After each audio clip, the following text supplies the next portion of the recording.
scientific fact. Just follow the science. Exactly. Dr. Fauci says that if I wear a mask, I can Give anyone a hand job. give anyone a hand job. Yeah. Do we have everyone? Is everyone here? I went live because I'm back with coffee. Neo. Just missing Neo. Gotcha. He said he'd be a little late, I He said think. it'd be a little bit late, yeah. Are we ready to kill this guy? I'd like to hear what he has to say first. Yeah. And then kill him. So, question: Yes. This person, in the visions I had, where Alf was available, and there was there like Elizabeth Eldens there? In the vision that Right. you had, There was a woman, or was it actually like the changeling? I think in the vision you just saw Jerry and Alf.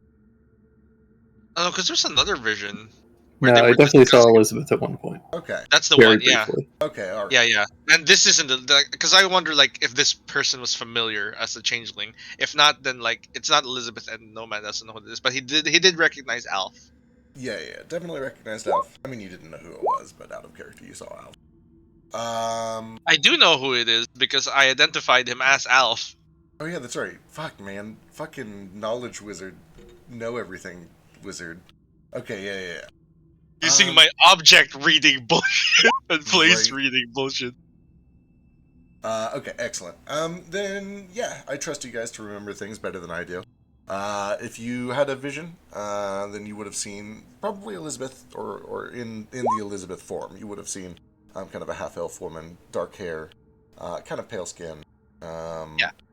But you wouldn't recognize this changeling form. Yeah. You've seen. Because I don't think I've seen Elizabeth's whatever, Right. An adult, an definitely. adult. Yeah. I do say though, like Did I phrase that weird? Is that why you clarified? No, it's because you kept giving me shit before that she looked like a child. child. Okay. Yeah, definitely an adult, for sure. Now, see, it feels weird now that we've specified. Everybody assumed that she was an adult, but now we're all questioning. She's just very short. Wait, who's Elizabeth again? It's my character from C1. Okay. Legendary figure in this world that Just want to make sure I hadn't missed something. Yeah, you guys heard a story when you were kind of doing a little bit of research, because you found that name on a deed, and you learned that it was sort of an ancient folk hero, kind of along the lines of like Don Quixote, except not stupid. Peter Pan yeah. or Robin Hood or whatever. It was this changeling that does a lot of like subterfuge, steal from the rich, give to the poor sort of stuff. Anyway, when we left off, you guys were just reaching the inner chamber of a secret basement area deep beneath the Springtrap factory in Pleiades. You came here looking for information on something called the Epistematic Protocol, and just as you reached the interior of it, you were approached by what appears to be this humanoid figure that is constantly changing shapes. He looks at each of you and kind of momentarily adapts each of your forms, studies your eyes, your face, kind of scrutinizes it, tries it on for a moment, and then moves to the next one, and then eventually just reverts to a basic changeling form.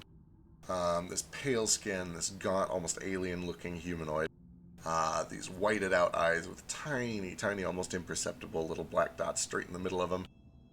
And Ace, throughout all of it, can see, at first, this changeling form, but then even deeper than that. It appears that the entire thing is just a facade for what appears to be a mass of clay that moves around like a clay golem. And when you guys walked in, it kind of began to approach, and after this awkward period of studying all of you and taking on your shapes, just says, "It's about damn time."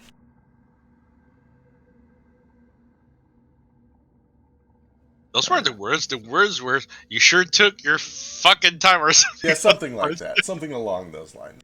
Bit more crass. Who are you? Not terribly important, but you can call me Dupe. Who are all of you? You expected us, but didn't know who we are. Well, we expected someone, and I know who you are. You're the Nomad. You don't really have an identity beyond that, right? You're just Why one do of them. people keep giving me the prefix "the"? Oh, It's just Nomad. it's. Wait, you call yourself Nomad? I was called Nomad, Right. and now I'm Nomad. I see. Okay, no, that tracks. That's fine. That's fine. You're the Nomad. You're Nomad. Why? Whatever. Why do you call him the Nomad? All right. Well, you've already passed all the screening tests, and I assume that you got through all those puzzles, or you just cheesed your way through it because that's what people like you do. So you're fine. You're cool. You guys believe in good and life and happiness and all that stuff, right? You've already done the screening. What am I doing this for? Okay. Come with me. Come with me. There's a lot to explain. And things are probably going to get real hairy in like 5 or 10 minutes now that you're here. So we'll try to move quick. Are you a werewolf? A werewolf? No, I'm a Said golem. it was going to be very hairy. Oh, it's an expression. Have you guys taught him anything about our culture yet? When did you find him? How long have you been traveling with him? He's more specific on our culture.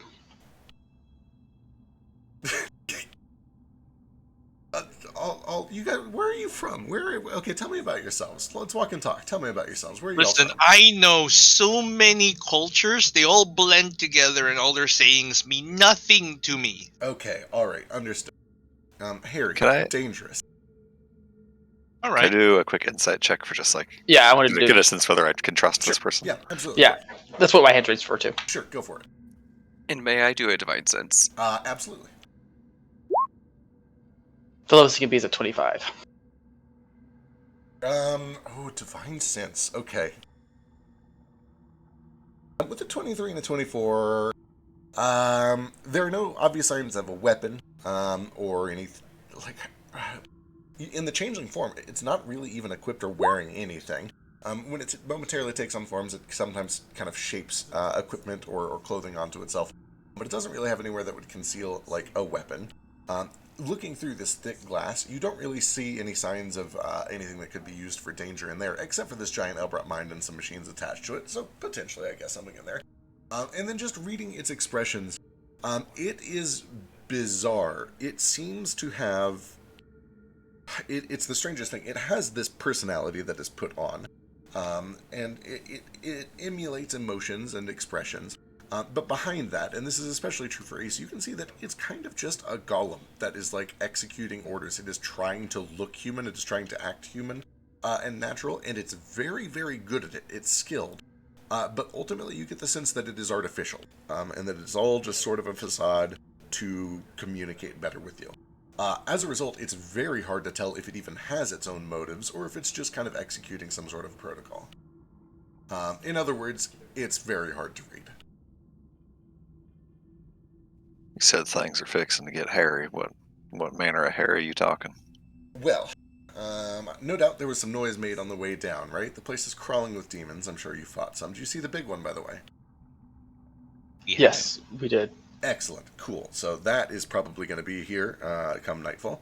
And also, if we go through with this plan, which I'll explain to you before we do anything drastic, there's going to be a large surge of energy, and that is going to draw the attention of some big things, too. So, Alright. You guys all look armed and competent. You've made it here just fine, so I hope that's not a problem.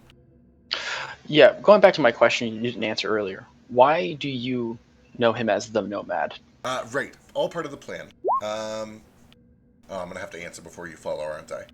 Okay, Yes. fine. All right. Fine. You've made it this far. You probably understand the basic gist of things. Outsiders came, started gobbling people up. They're farming us like livestock. We want to prove to them that that is not a good idea, that we're poisonous to eat, right? Poisonous, air quotes. Yes, that was semantic. Right, and that is exactly why you're here. This is a protocol that I kind of slipped in because it has some... my creator, my author, we slipped in because it has some dangerous side effects, but we wanted to include it in the event of sabotage or system failure.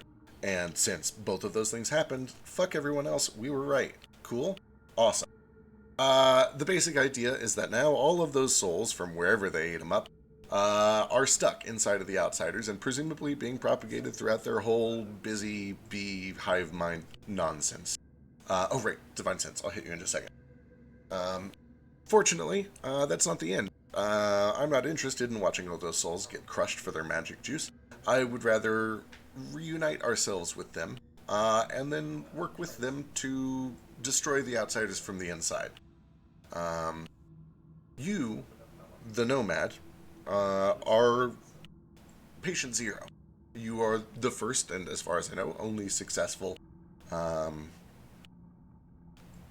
subject to be infected successfully. And what I mean by that is most of the time when outsiders contact these machines, they were designed to reject it. They were designed to be offensive, to be repulsive. The souls inside literally fight back against anyone who tries to extract them. You found peace with them. You are living with them inside of your head. You are working with them to produce tremendous power. That is exactly what we're looking for. And if I am guessing correctly, and I really hope that this is right, you've probably determined or developed some sort of, independence. You think for yourself, you're no longer connected to the hive, is that true? Please tell me that's true. It's true. Good. Great. Then everything's working according to plan. The next step of the plan is to spread that, to empower that, to spread the venom. And if we're really, really lucky, we can make all of the outsiders independent thinkers. Cut them off from each other, from their hive, fill them with, whatever you want to fill them with. What are you into? What have you done? What do you stand for now that you're your own person, huh? Godhood. Oh, God. Okay. Alright, Would sure. you like to read one of my pamphlets? Yes, It helps actually, I would explain love to. what- Do you have one?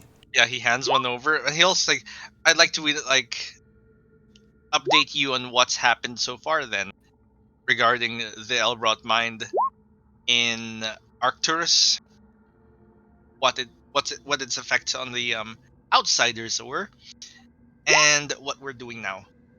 He does so pretty concisely. Okay. Hands over the pamphlet. Give me... Fuck, man, what do I even do? You've put so much effort into this already.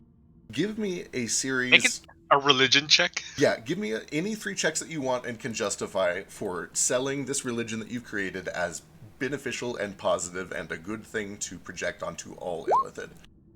I'll help him if I can, just by chiming in with as he's talking about it. I don't know a whole lot about magic or gods or nothing, but I've seen him do real miracles, real honest miracles. Let me talk to people what died years ago and things you wouldn't imagine. That's a tremendous sign. I'm sure these rooms, and he kind of motions to the door that you came through. They were illusory, but they were there to get the point across. The idea being that all of these souls that have been stored, they're empowering. Magic is powered by sympathy, and souls are basically condensed sympathy. If we can direct all of that power correctly, we can do great things, extraordinary things. Exactly as my research has proven. And that is exactly what the Illithid want. The issue is who is in control of that power. Question before we move any further. You said they're the outsiders. Where are they from? We were able to determine that they came from space. That's pretty much it. We ruled out planar travel. We believe that they do originate somewhere here on our material plane in our world, and that they simply came from up out there somewhere. Do you guys know anything about it? Can I insight check that? Is he holding back because he's still vetting us? Yeah. Give me an insight check, and also... Can I second that? Absolutely. And with your divine sense, you can definitely sense... It's actually... Give me a spellcasting check. Give me a charisma check. You can put my hand back down. 3 rolls for me? Oh, it's really bad. That is plenty. That's sufficient. This place is neither desecrated nor hallowed. This creature is not a fiend, undead, or celestial. However, you can sense that there is a desiccating presence that is creeping in from the top side. And it is most notable in the places where the walls have turned pale and maze patterns have developed. You can tell that this place is slowly becoming overrun with a fiendish presence, with desiccation. Understood. Yep. I'll just kind of subtly point it out to people. I think most people probably already know, but... Yep. How would Moat do this subtly? Hey guys, look at that shit up there. It's devils. It's devils, I tell you what. Yeah, it's probably a good thing that you guys got There's here devils when in you that did. wall. Those things don't move too quick, but we've been waiting a very long time for all of this. Too much longer, and who knows what would have happened to this machine? Who knows that... I mean, fuck, devils want souls just as much as your people do, motioning at the Nomad. Honestly, what we're dealing with here is the prize of the century for whoever can claim it. assuming that they're able to. I think that all of us can agree that we would rather each of those souls go their own way to their own afterlife, rather than being taken as a trophy. Would you like for me to buy us more time? Possibly. What do you have in mind? I can prevent extraplanar travel to this place, and for demons to be unable to exist here without hazard. That does sound tremendous. For one day. Sure, one day is good. I do have to warn you before you waste any resources on it. This plan involves turning the Crosswinds back on. I don't know how powerful you are. I know you have a lot of souls in you. I don't know if your magic is stronger than that. Explain what this does. The Crosswinds. No, like, out of character, what this means. What do I know this means? Turning the Crosswinds back on. I'll ask it in character. Yeah, what exactly does that mean? Nomad, go and give me an Arcana check first. With those insight checks, boy, it's still just really hard to read. It's this thing is very practiced at putting on a face. It's very clear to you that this is something that it has done for a long time. You're not able to sense any sort of motive behind it other than just taking it for face value or not. The main thing that stands out to you, Nomad, is it seems obvious that he's suggesting that whatever spell you're about to cast might not be more powerful than the artifact level magic of the Crosswinds or whatever they've got. It's a chance that it would overrule that. Especially because the point of the Crosswinds is to enable not only interplanar but interworld travel. It might just simply tunnel through the protections that you were to make. However, you would know that the point of the Crosswinds was to enable worlds to travel between each other, open portals to other existences.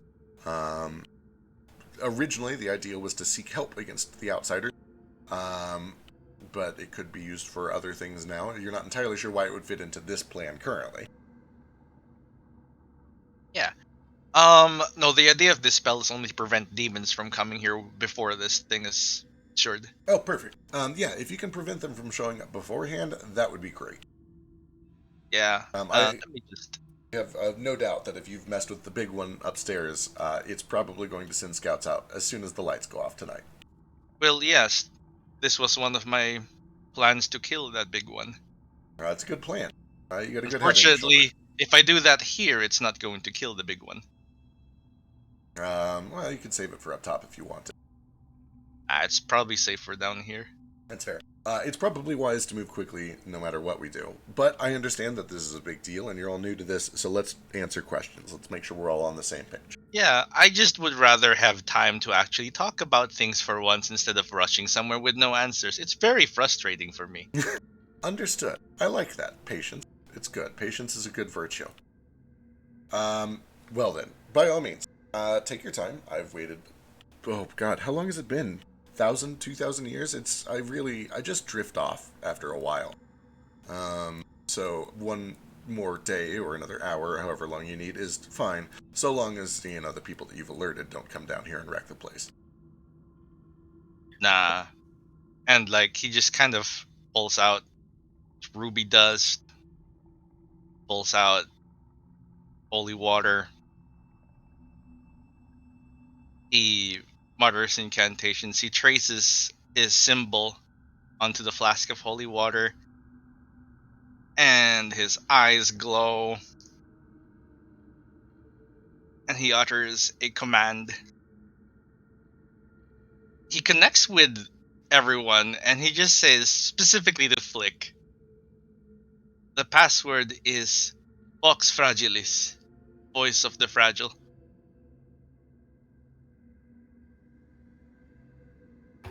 Can't do something simpler? Okay. No. Let's go with that then. Banana. Yeah, let's have something everyone can say. Yeah, let's defeat the purpose of a password. But I can't say that one. Shiny red beetle. Is the voice a what now? It's celestial for the voice of the fragile. Well, he's working on. I think that's Latin. Yeah, it's celestial. It's ancient draconic, actually. Celestial's Latin in this world, I believe. I know, I'm just messing around. It's other campaign joke. Yeah. While he's working And on that, I'll ask this we cast individual. Forbiddance, Oh, sorry. Excellent. which affects a 20,000 square foot area. I was going to say, I you're guess. easily able to get this entire facility, including the basement and also just the first floor of the warehouse. Yeah. Probably even a little bit of a reach beyond that. I'd have to do some math. But there is just this wave of forbidding energy that pulses through it. Flick, for a moment, does actually feel this intense burning sensation, but he quickly utters the password and it fades rapidly. It is worth mentioning that you also feel that same burning sensation for a short time until Flick says the password. Yeah. I told him a password for a reason. Mm-hmm. Is Moat just burning alive in the background? Mode is okay. I also know the password. Yeah. Yeah, you know the password too, but thankfully, It starts burning. Just say the password. yeah, there might be like a little bit of a tingle that only you would pick up as a tiefling that the others might not. But you don't have the full-on reaction to it like a literal half-devil might. Nordo, yeah, get back to you. Yeah, you're fine. I'll just want to ask this person.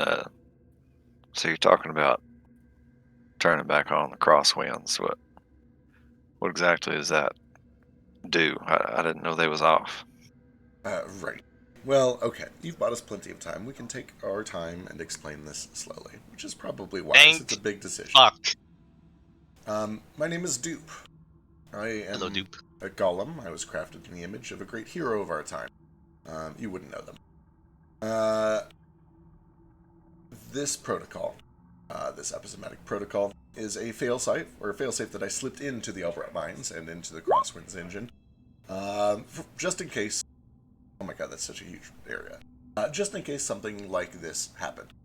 A lot of the people that were working on this counter measure, this plan, were very confident in the plan.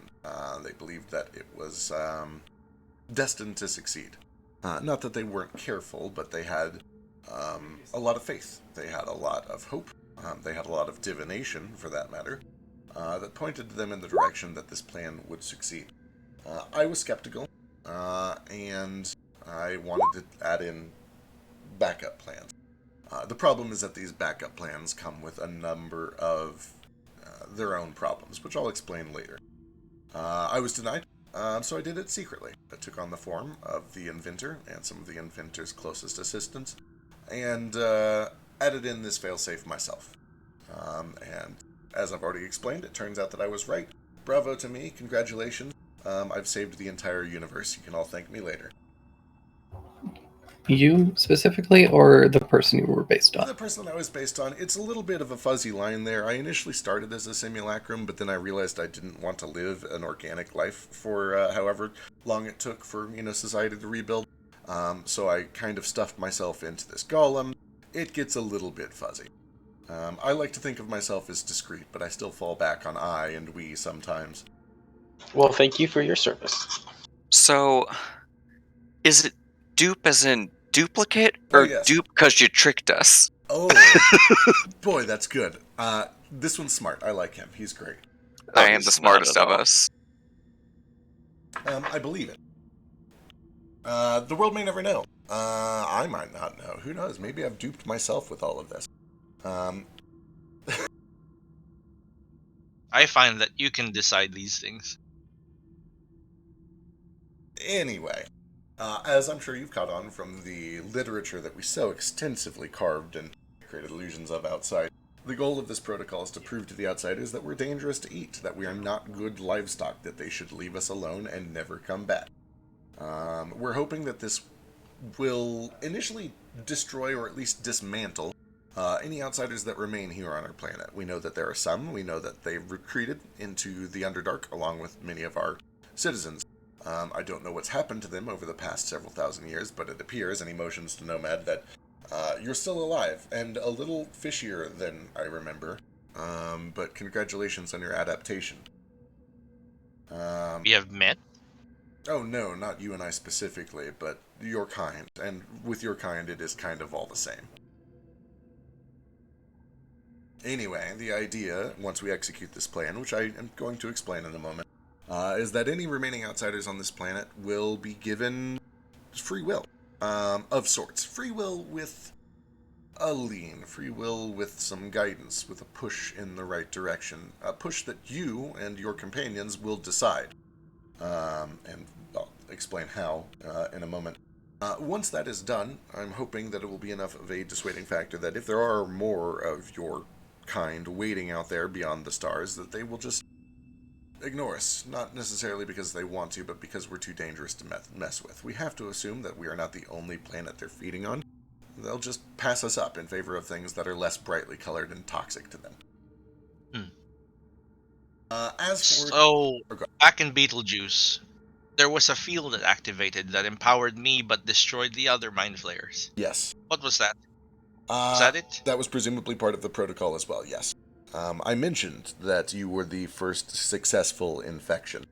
And what I mean by that is the method of poisoning you, and that is what we've done, and I hope that you're willing to accept my apology for that, but you'll see why it's important, was based on some very fragile and unpredictable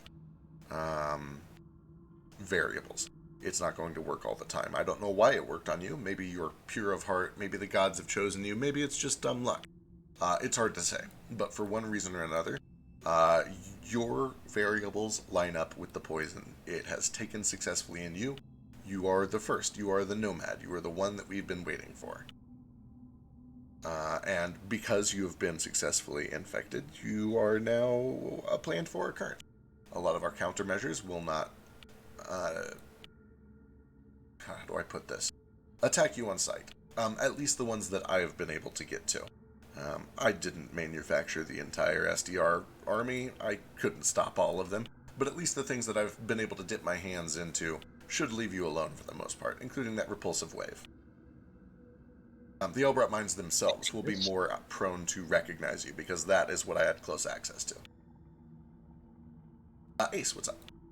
I just want to clarify this meta real quick. Is he making it sound like Nomad was known as the Nomad before we started calling him Nomad? Seems to be the case. At the very least, that's what this thing has been calling it without any prompting. Okay. And I think one of the Elbrat mines has done that as well. Is this... All right. This is not coincidental, is it? That Ace named me Nomad. I don't like to believe in coincidence, but it's possible. Why did you guys choose the title, the Nomad? It invoked a certain appropriate feel. You are a wanderer, you'll be adrift and alone, and more importantly, you're going to facilitate travel when it's all said and done. Mostly it just sounds cool, and I had to come up with something. The way it sounds from what you're telling it is something was special about him before any of this. It isn't just touching that mind what made him special. He had to be special to begin with for it to not just kill him. Oh, absolutely. What I can't tell you is what that special ingredient was. Maybe it's just that he has the right biological makeup, that he's compatible. Maybe he's been blessed by a god. Maybe the person that he was before he was seramorphed into this monster was somebody important, some hero, somebody unique, somebody who had a great wish in life. It's really hard to say. I still don't quite follow what the Crosswinds has to do with any of this. Is that how you're going to get the poison out or something? Yes, to some degree it's how we're going to transmit the poison, and I will get to that very soon. I think I've almost made it to that part, actually. Where are we? What did I tell you? Right, dissuading the others. So, yes, the Crosswinds. If we go through with this plan, and I certainly hope we do, because you've made it all the way down here and fought so hard to get here, we will harness the power of the Crosswinds that still lingers all around us, although it's been corrupted. We will reactivate a small portion of the Crosswinds engine, and we will use that power to link all of the Elbrat mines, including the souls that have been consumed from the one from... which one did they get? Do you remember? Legion, the one from Arcturus, got it. Arcturus, oh my god, Arcturus. They were cut off. Yeah, how did they get there? I thought they, jumped ship almost immediately. Those bastards fled at the first sign of trouble. terrible things happened. Well, it serves them right. Here's the historical lesson from it. Also, do you have a shop here? Do you take credit? Here in the basement, no. But if you go up No, top, in the general area. oh, absolutely. Like, If you don't mind contending with demons and taking whatever's been left after 2,000 years, then there's a whole of city course, up there. demons would take it. Oh, I mean, These credits will never be used for anything. hey, don't. I mean, this place has been safe. Banks, I'm sure there's probably some banks that the fiends haven't gone on into. Maybe, I don't know. The I Pale went to Knight rob is. a bank and went to buy magic items. Oh well, I mean, perhaps. I mean, like, there's a whole city up there. Yeah, if it free. I mean, they're all dead. Do what you want. I don't care. You know, I got a question about that, and you'll understand this question doesn't come from Nordo, who doesn't care, but it comes from the fella Yeah. playing them. There, Sure. we were told there's a building up there where all the greatest heroes from your Hall of Heroes, age lived. Were they like frozen and kept so they could be brought back to life or something, or is it just a crypt? That was a plan that was being discussed. I mentioned that I didn't feel like spending 1,000 years in my fleshy organic form, just waiting for people to come down here, so I put myself into a golem, or at least I put my consciousness. There were talks of doing the same thing if the metaphorical shit, were to hit the metaphorical fan. I've been down here long enough that I don't know if that's what happened, but it's possible. I mean, for all I know, there could be a couple hundred of the world's greatest minds and strongest heroes waiting to be, pulled out of a golem or de-thawed or returned from some pocket dimension. Are you familiar with the Semblance engine then? Yes, the semblance, absolutely. That's what started all of this. That must be what they're Oh. using. Yeah, where is it? The Hall of Heroes, north of here. It's at the north side. No, the semblance engine, you idiot. Oh, the semblance engine. Oh my god, what a good question. Hang on, let me go look. Is there one here? Get to the point. You're really aggressive toward this one. Yeah. Sorry, I need that. I'm very curious about the You're semblance engine. very aggressively curious. Hmm. Are you all right, Kale? No. Yes. I mean, fine. I'm fine. Are I'm not even Gale's gonna bother. veins like green at this point, throbbing with poison? Would you say? Throbbing. That's just replaced by Absolutely throbbing with turgid with venom. This one looks healthy, but my senses are off the charts. He should be dead 17 times. Right, so the original semblance engine is deconstructed and rebuilt 100 times as we developed all this technology. But I do think that there is one of the original prototypes and a replica of the original that was kept in the Hall of Heroes with its original inventor. Who invented it? Mr. Springtrap, the man who made this factory. Gerinold, he was a rat folk, small fellow, weird fellow, unusual, good friend of mine. Question. So you said, do you know when Nomad was infected by the poison? How long ago it was? I actually don't know. Nomad remembers. It was roughly this long ago. Yeah. Okay, I wasn't sure if you knew the exact. I think it was like 2 years ago, roughly. Sounds about rightish. Yeah, because he spent a year by himself, and also like with the Kobold clan. Yeah, that sounds about right. So about 2 years. But yeah, if you want to go, see all those heroes and see if any of them survived, be my guest. Just be aware that, the place is crawling with fiends. It's not safe down here. Yeah, I don't think my field reached that area. Probably not. No, it's several miles north. With that said, if those guys are all still alive and kicking, I don't know what sort of, I'm sure they put a trigger on, like, don't wake me up till Christmas, except I don't know what Christmas is in this case. Maybe it's when the world is safe, or maybe it's 2,000 years, or maybe it's when you prove yourself. Who knows? What's Christmas? It's one of the names for candle nights, shit.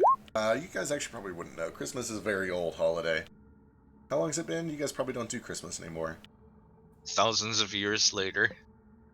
Well, what do you do for Christmas? We celebrate the death of this painter, who was raucous and full of debauchery. He stood up to an evil king once, basically gave him the bird in the middle of court. So he was sentenced to death, but some say that after he was put to death, he came back as a flaming ghost, slew the evil king, and freed the country from his reign, and was celebrated as a hero of the people ever since. That sounds really fucking cool. Yeah, he's really fucking cool. That's why we use his name sometimes. Ace writes this down. You guys haven't heard of him? That's such a shame. He was one of our favorite legends. Do a history check to see if I have. Sure, go for it. I'm going to read as much detail as I can about this. Yeah, name Hey. definitely rings a bell to you, Nomad. You feel like everybody else should know that. It's one of those holidays I don't really care about, but it's important to people, so it's important to me.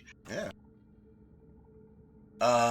Anyway, we won't be turning these Crosswinds back on just for no reason. The reason we have to do it is because we need extraordinary magic to connect all these Elbrat mines.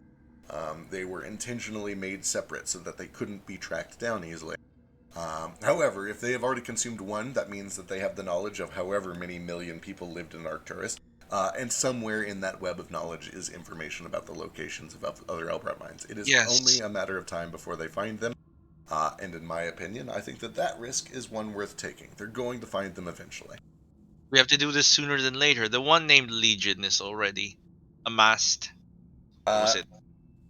The amount of lives and memories and souls. If it was Nomad remembers, I don't. I was going to say, if it was Arcturus, it's probably upwards of 2 million, which is a lot, and that is a shame. Yeah. It was also 2 million highly religious and arcane trained people. Which is he really bad news for teleported. us.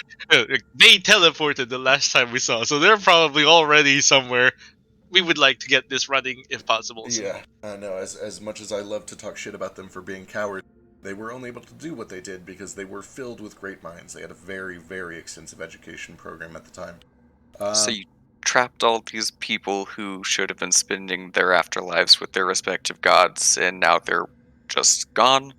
Yeah, no, that about sums it up. But to be clear, you left out a very important detail where if we had let them simply die and go their own way, they would have hit the Crosswinds, which were corrupted, and then been torn to bits. And probably, I don't know what happens to a soul when it's torn to bits, but I'm sure it can't be pleasant. You may not know this, I don't know. What's happening to people what died now, today? Is everything just business as usual, or are they all getting held up in all these crosswinds too, or in these mines? Well, unless your people have discovered and repaired the Crosswinds, and then deactivated all the Elbrat mines, then nothing has changed. I assume that all of your deceased are just joining ours, trickling in bit by bit. Yeah. I thought you said that the crosswinds needed to be turned on.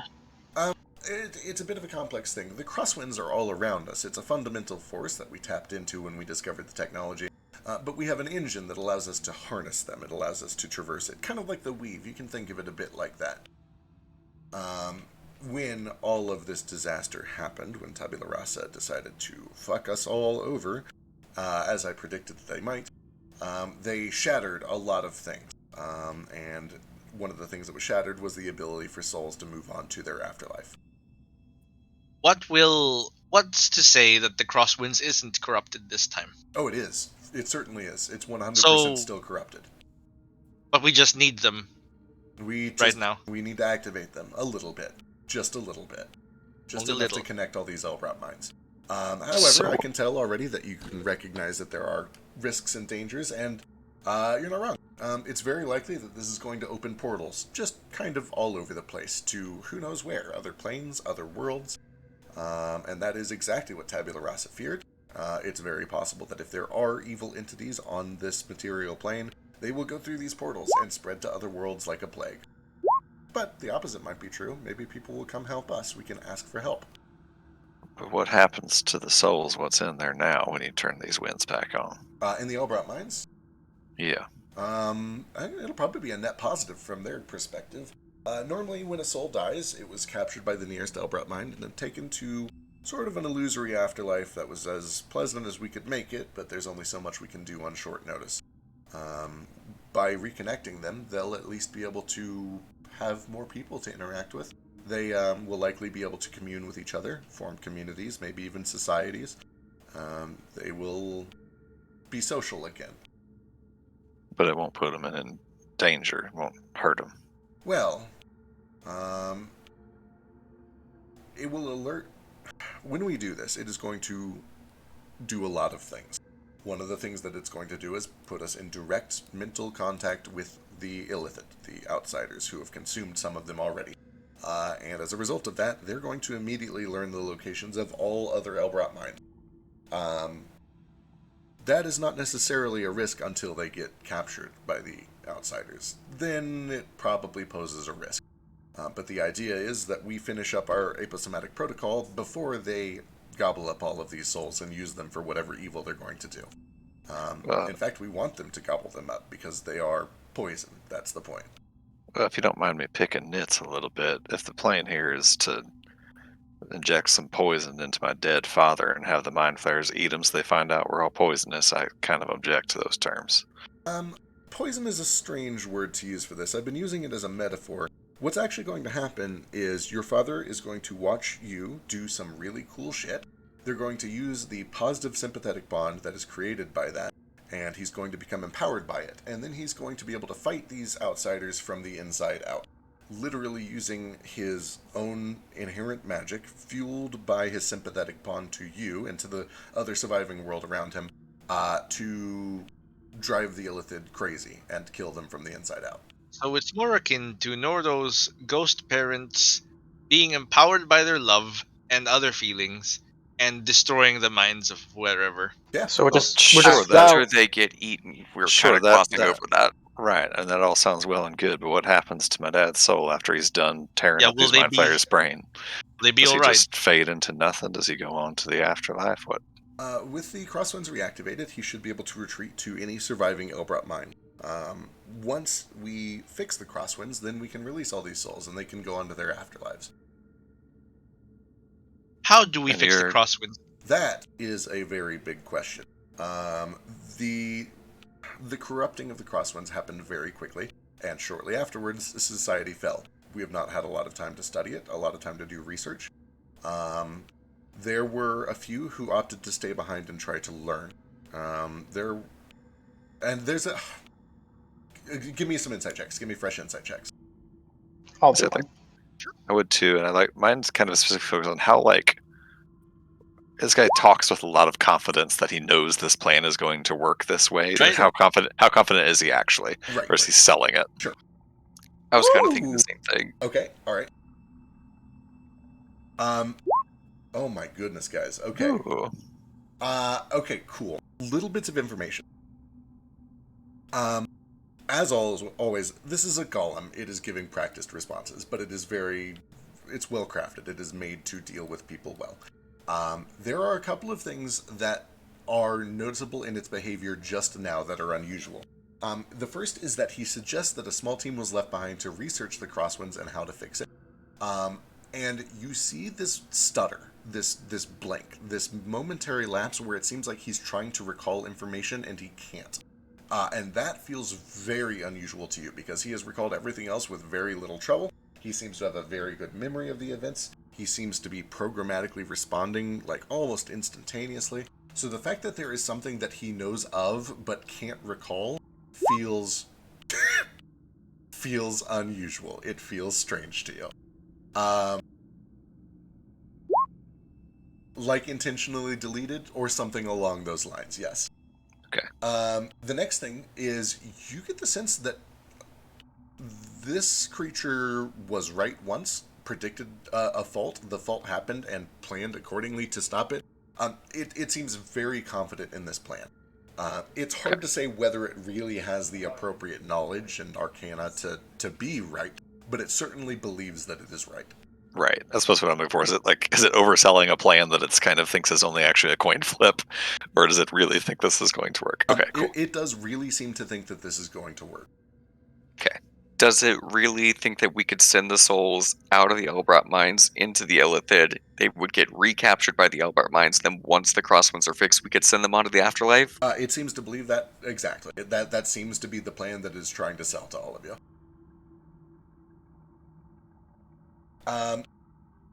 Let's see. Any other hand raises? Let's go through these real quick. Ace, did you have anything else that's not covered by that? Yeah, it was a little off topic, but Sure. So not too long ago, I passed on and I went somewhere else. Or was I in an Elbrot mine?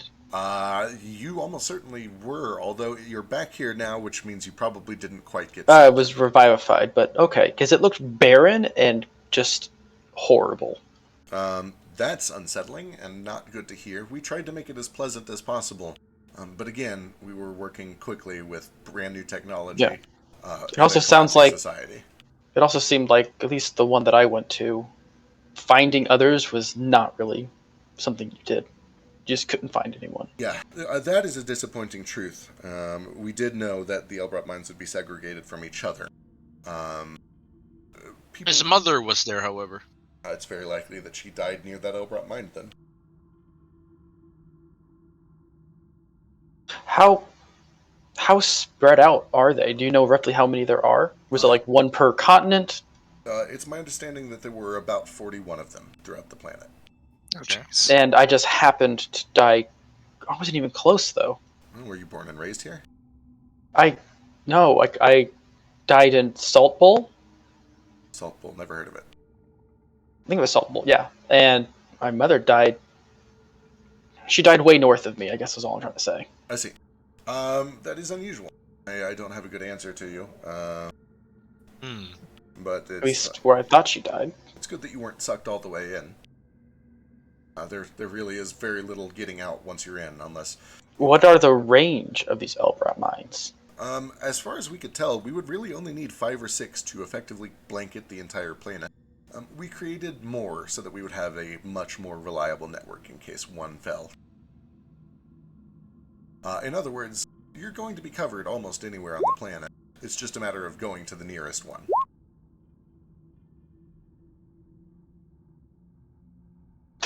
Right, Nordo? Right?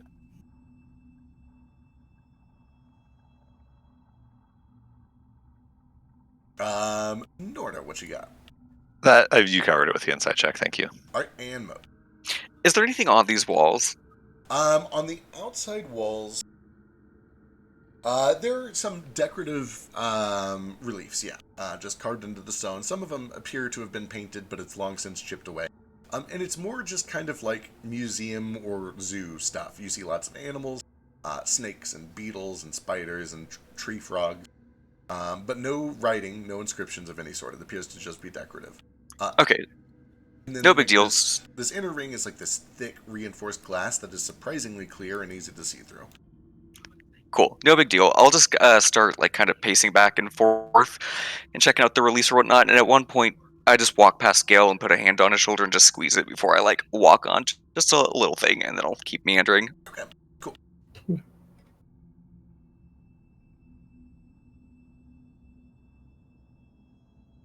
Go ahead. So how does this work in terms of just brass tacks? You just got a switch you got to flip or something? Right. So it is a two-step process. There's probably more steps, but it can be simplified into 2 steps. The first is that we need to go into that room there and do some magic stuff. This is not quite my specialty, but I can at least guide us through the process. I do know that when we do that, that's going to be the part that produces a lot of energy. It's going to tap us into the Crosswinds. So that means that if there are any evil forces still within the corrupted Crosswinds, they will be alerted. This will also connect us to all other Elbrot mines and the souls that were trapped in them, including the ones that have been eaten by your outsiders, so we'll be immediately connected to the outsiders. It is also going to create a tremendous amount of light and energy right here in the material plane, and sound, which will probably alert the local fiend. So there are going to be at least 3 terrible things, terrible forces that will all be alerted to our presence the moment that we do this, and will probably try to come our way and hurt us. You will need to help defend against that while the system is activating.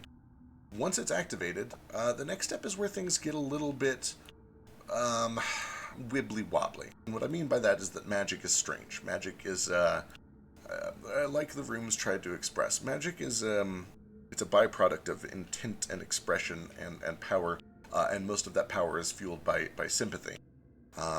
Once you're connected to these Elbrot mines, you will have the entire dead population of our society and everyone who has died from your society since then watching you, the 7 of you, through Nomad's eyes. And the idea is that you will need to do things that will inspire tremendous amounts of positive sympathetic energy from them. What that means is you guys got to go be heroes and do hero shit. I assume that there are probably great, terrible things going on in your world. Wars being fought, kings that need deposed, monsters that need destroyed, people that need freed, people that need saved, families that need reunited. You need to do those things. And when you do so, you will inspire literally billions of people to develop sympathetic bonds with you, which will give them strength, and that strength will give them the control to peer and pierce their way into the outsiders and eventually wrestle their own control away from them to turn them independent and to inspire a new moral compass in them, like has been done with your friend here, the Nomad. Once you've done enough good, then in theory, the hive just falls apart. No need to have a big conflict or a big battle. You just poison them from wherever you are by doing good things. It is worth noting that if you fuck this up, if you do bad things, that will be the direction that the Illithid are sent when they are given independence. You're going I do to not be... think anyone here needs incentive to do good things. I certainly hope not. Still, what you're saying is that after we do this, whatever way we act is the kind of way the Illithid are going to act. Kind of. It's important to note that independence and free thought were a very important part of this protocol. You will be giving guidance, like teaching a child as it grows up. But they will all be as independent as your friend here is. Nomad, you make your own thoughts, you make your own decisions. Is that true? I do. Are you happy with the amount of control that you have over your own life? No. Good answer. I don't think anyone is happy with the amount of control they have with their own lives. Me most of all. Now, are you happier now than you were as part of the hive? Absolutely. Well, it's a start. Nobody's perfect. Life is about learning and changing. So it's not to say that what you do is going to be mind control. It will be education. It will be information. It will be steering and guidance. The important thing is that you want to do things that rally support, that rally sympathy. You want to be doing things that would inspire the souls watching you to tenets of life, of liberty, of happiness and freedom and love. Things that create strong, positive, sympathetic bonds. I don't know if any of you have ideas for that sort of thing, but you all are heroes. You seem competent. I'm sure you can find problems in the world to fix. So, well, two things. I'll stick with the most important one first. You said when we do this, any sort of evil things what live in the Crosswinds are going to come after us. Yes. And on the subject of evil things what live in the Crosswinds, you ever heard of a dragon called Ozymandias? There were whispers from my network, yes. He was rumored to be at the head of Tabula Rasa. He apparently did not want us to be able to travel to other worlds. He thought that our plans should be limited to our own world, that we should deal with our own problems before infecting the realities around us. But I suspect that he mostly just wanted control. He wanted everybody to stay where they were because it was easier to control them when they stayed in one place. It's just we got more than a little bit of beef with him, and the way I understand it is that's where he lives now, is in the Crosswinds. Perhaps this will be a good way to kill two birds with one stone. You just have to be careful that you're not one of the birds. That's, I guess, what I'm a little worried about here, gang, is are we biting off more than we're ready to chew? Are we about to get Ozymandias and the Pale Knight and everyone up in here all at once, it sounds like? Let them fight. Yes. I mean, I'm with Nardo. I think that we should get the semblance engine out of here first. That's certainly an option. As far as I know, it should be stored up in the Hall of Heroes with Mr. Springtrap. If all of these demons and things come down there and find that is a huge bargaining chip with Ozzy, and if they start teaming up, we won't be able to fight back. Right. This place is warded from demons. Perhaps we can bring that here if possible. Oh, better yet, why don't we just go up and find it and stick it in a painting? It's the last place they're going to be looking. That's true. Yeah, with that. But I think that, guess all I mean is, if we're about to flip that switch over there, we better be damn sure we're ready, because it sounds like we're drawing the eyes of just about everybody we've been, fighting with this whole time. What does flipping the switch actually entail? Flipping the switch will be activating a small protocol that I made and snuck into the Elbrot mines. It harnesses a portion of the Crosswinds to reconnect them. They were originally designed to be severed and independent, so they would be harder to find. This will reconnect them all so that they can all freely travel back and forth between each other, except presumably now those who have been consumed by the Illithid, but they will still be able to see and communicate, and that is the important part. And it will also, they'll be able to deliver sympathetic energy in the form of magical power. The bonds of sympathy that you create by doing your heroic deeds will be funneled into the ones that have been consumed by the Illithid. It will give them power. It will give them strength over the Illithid. Will it be possible to free them? That is uncertain, but presumably if you kill the Illithid, or if you cause them to become independent, then they will be able to either act independently or be freed.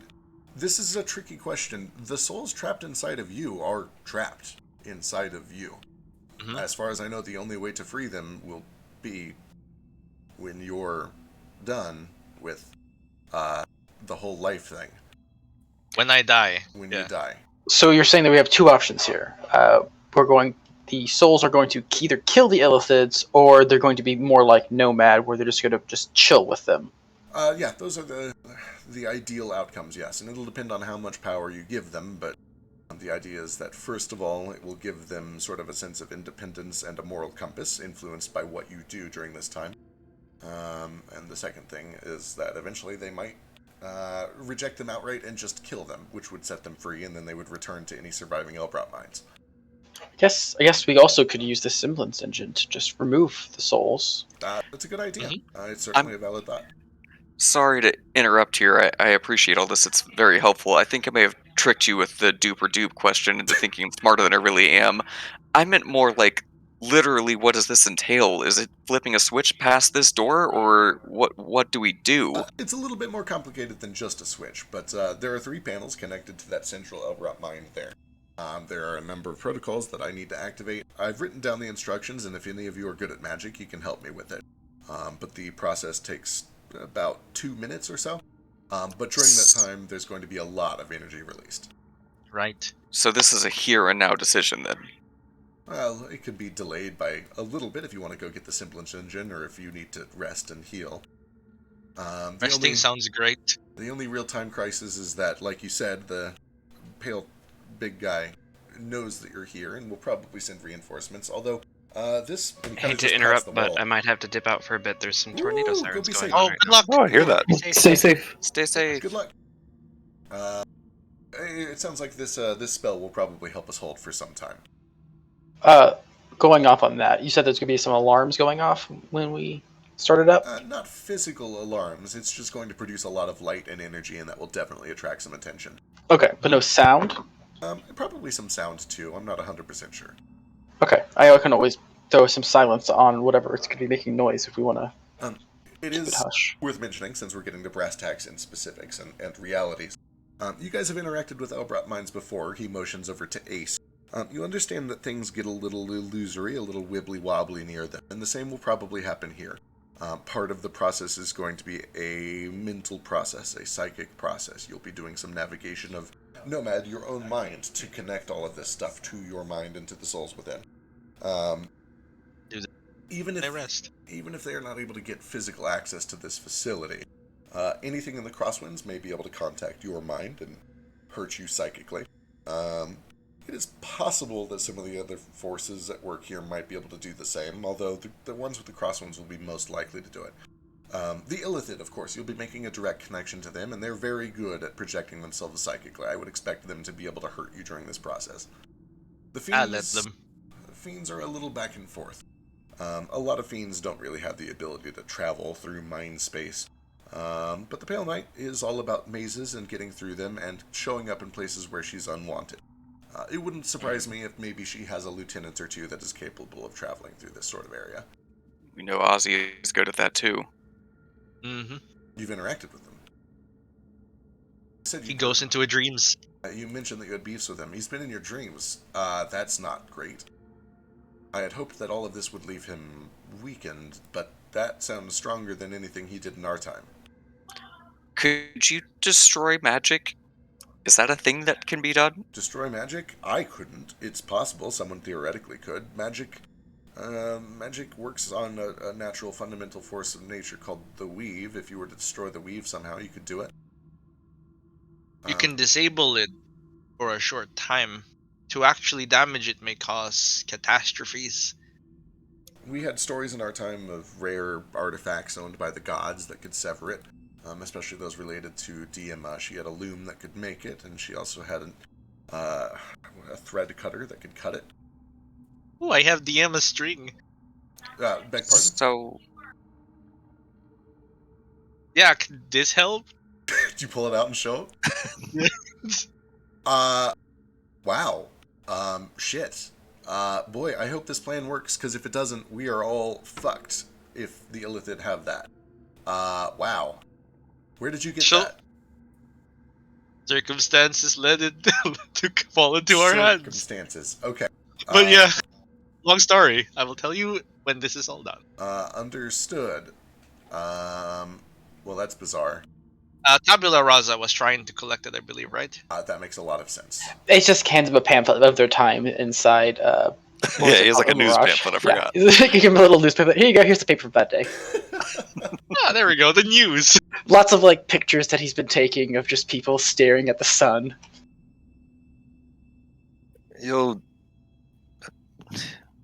excuse me if maybe I'm getting a little bit soft here, but it sounds to me like the nuts and bolts of this plan, once it's all said and done, is we take all the souls out the Elbrot mines and put them into the Illithid, so that they can turn the Illithid into decent people, so that then we kill all the Illithid to let the souls go once they're decent people. It's kind of either or. From what we understand, either they become decent people or the souls dislike their container, kill the container, and leave on their own volition and back into the Elbrot mines. I'm assuming it was like that one Illithid we found in the cat barn. Yeah. Right. That is the basic gist of it. It is also worth mentioning that even if they do cooperate and they turn into good, well-natured, independent, free-thinking people, like the Nomad here, Illithid are not immortal. I'm sure that you're a wonderful person, Nomad, but in 50 years you'll be gone and the spirits will be free. I think that the spirits that we temporarily put into these Illithid for this plan, they've waited 2,000 years. I think they can wait out the remainder of, an Illithid's 60-year lifespan. And we can always remove them with the semblance engine. That does sound like a valid, at least a theory. Sounds silly. I guess I kind of forgot Illithid die just like any other animal. As far as we know, they bleed. We killed plenty in our time. Just not fast enough. I passed out on spikes once. True, you did do that. I forgot about that. Oh, Flick, you're back. I'm here, yeah. Hello. You've missed quite a lot. Well, I picked but up I a bit adapted. I think. This is Dupe. Hello. Hello.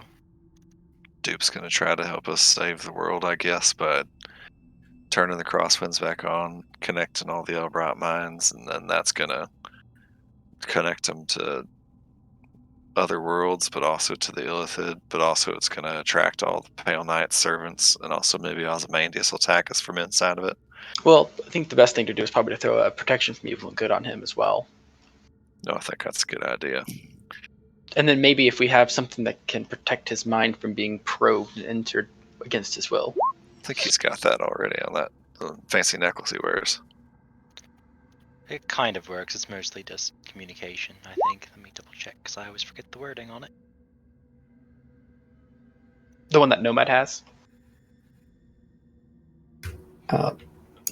Is this Are all of these voices in Nomad's head going to affect his personality any further than it already has?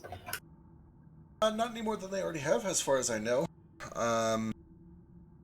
The idea is that we'll be channeling this energy directly into the souls that are consumed by the other Illithid. The Nomad here is kind of our input funnel, so to speak. Although if he wants more power, we can try funneling more power into him. No, that's not what I was asking. I have literally changed the way I've spoken several times.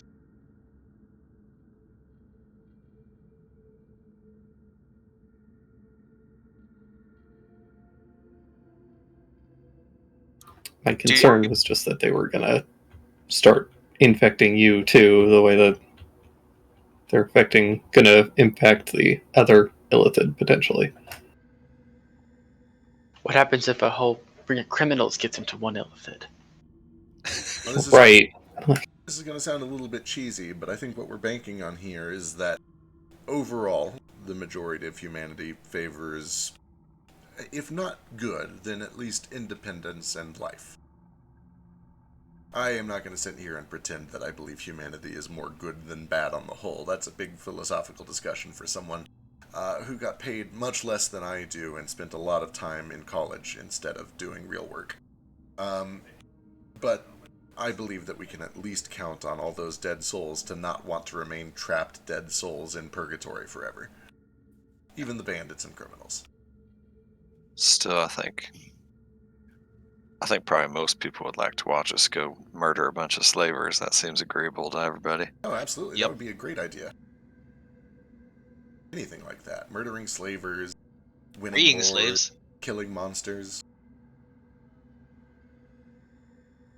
So, for my first heroic act, then can I try something on you? On me? Yeah, it seems like maybe you had a gap in the information, something that you couldn't quite recall. I don't know if I can do anything, but I might be able to help. I'm certainly interested. I'd be down for it. This form is a little frail and weird. As long as you're not going to dispel me, I'm fine with it. It is worth mentioning, you shouldn't do anything until we flip that switch, though. We wouldn't want to waste the good thing. Whatever it's going to be. I don't know that it's going to matter in the grand scheme of things, and we might want to know before we flip that switch. That's up to all of you. I don't really have much of an option here but to trust all of you, because if this plan doesn't work, then boy, we are... And he looks at the loom again. Just really, really, really fucked. You want me to put that someplace where the mind flayers aren't going to get it for sure? Isn't it just a small spool with the whole loom? It is just the spool, yeah. He's just being dramatic. Does seem like having it somewhere, either in a painting or in Vasu's special house or something, would be safer than just in Nomad's pocket, though. We could put. I mean, that's like the just first in place they're case. going to look. I'm honestly shocked that Tabula Rasa has not come for that. You must have incredible security. Yeah. We're just very strong. Toto is really good at letting us know when dangerous here. I see. Danger.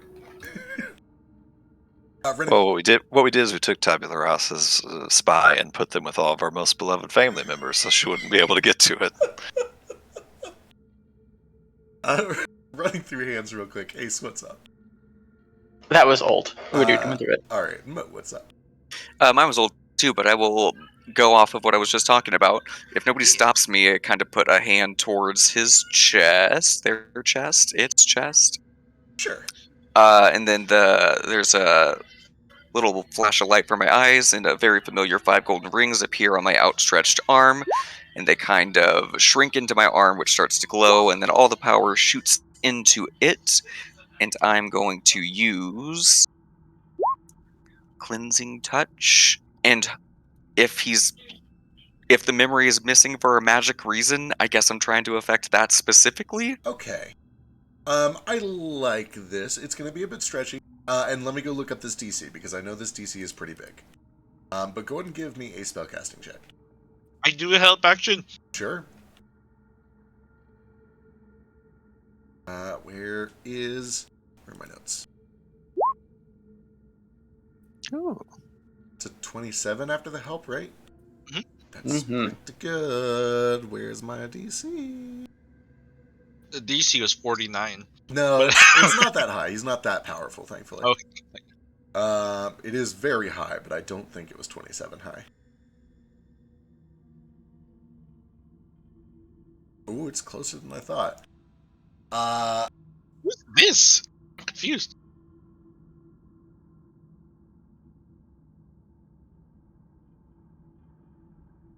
There is a moment of connection, for sure. And you find it's bizarre. It's not so much that there is like a lingering spell on this particular creature that is like causing it to forget something. It's not like a modified memory. It's not like a polymorph or something that has been done to this creature. With a 20, how close is that to a nat 20? Okay. With a 27, there was a magical event that was done to another creature, the one it was trying to think of, that made it forgotten by a lot of people. In other words, this creature that he was trying to remember was erased from the world's memories by something pretty powerful. And when you connect, you're able to kind of call upon Adra's power to look past this effect. And you summon a tremendous amount of divine strength, which apparently is able to just beat out the strength of whatever caused this memory wipe. And for a moment, you see that this changeling golem kind of blinks a few times and says, "Oh yes, right, it was an expedition. Some of our brightest minds, some of our smartest arcanists, and also some of our most foolhardy adventurers. Yes, what was it?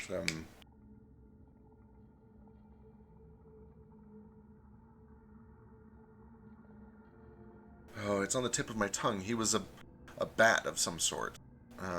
He was here for a short time in Pleiades, and when things started to get shifty, he vanished.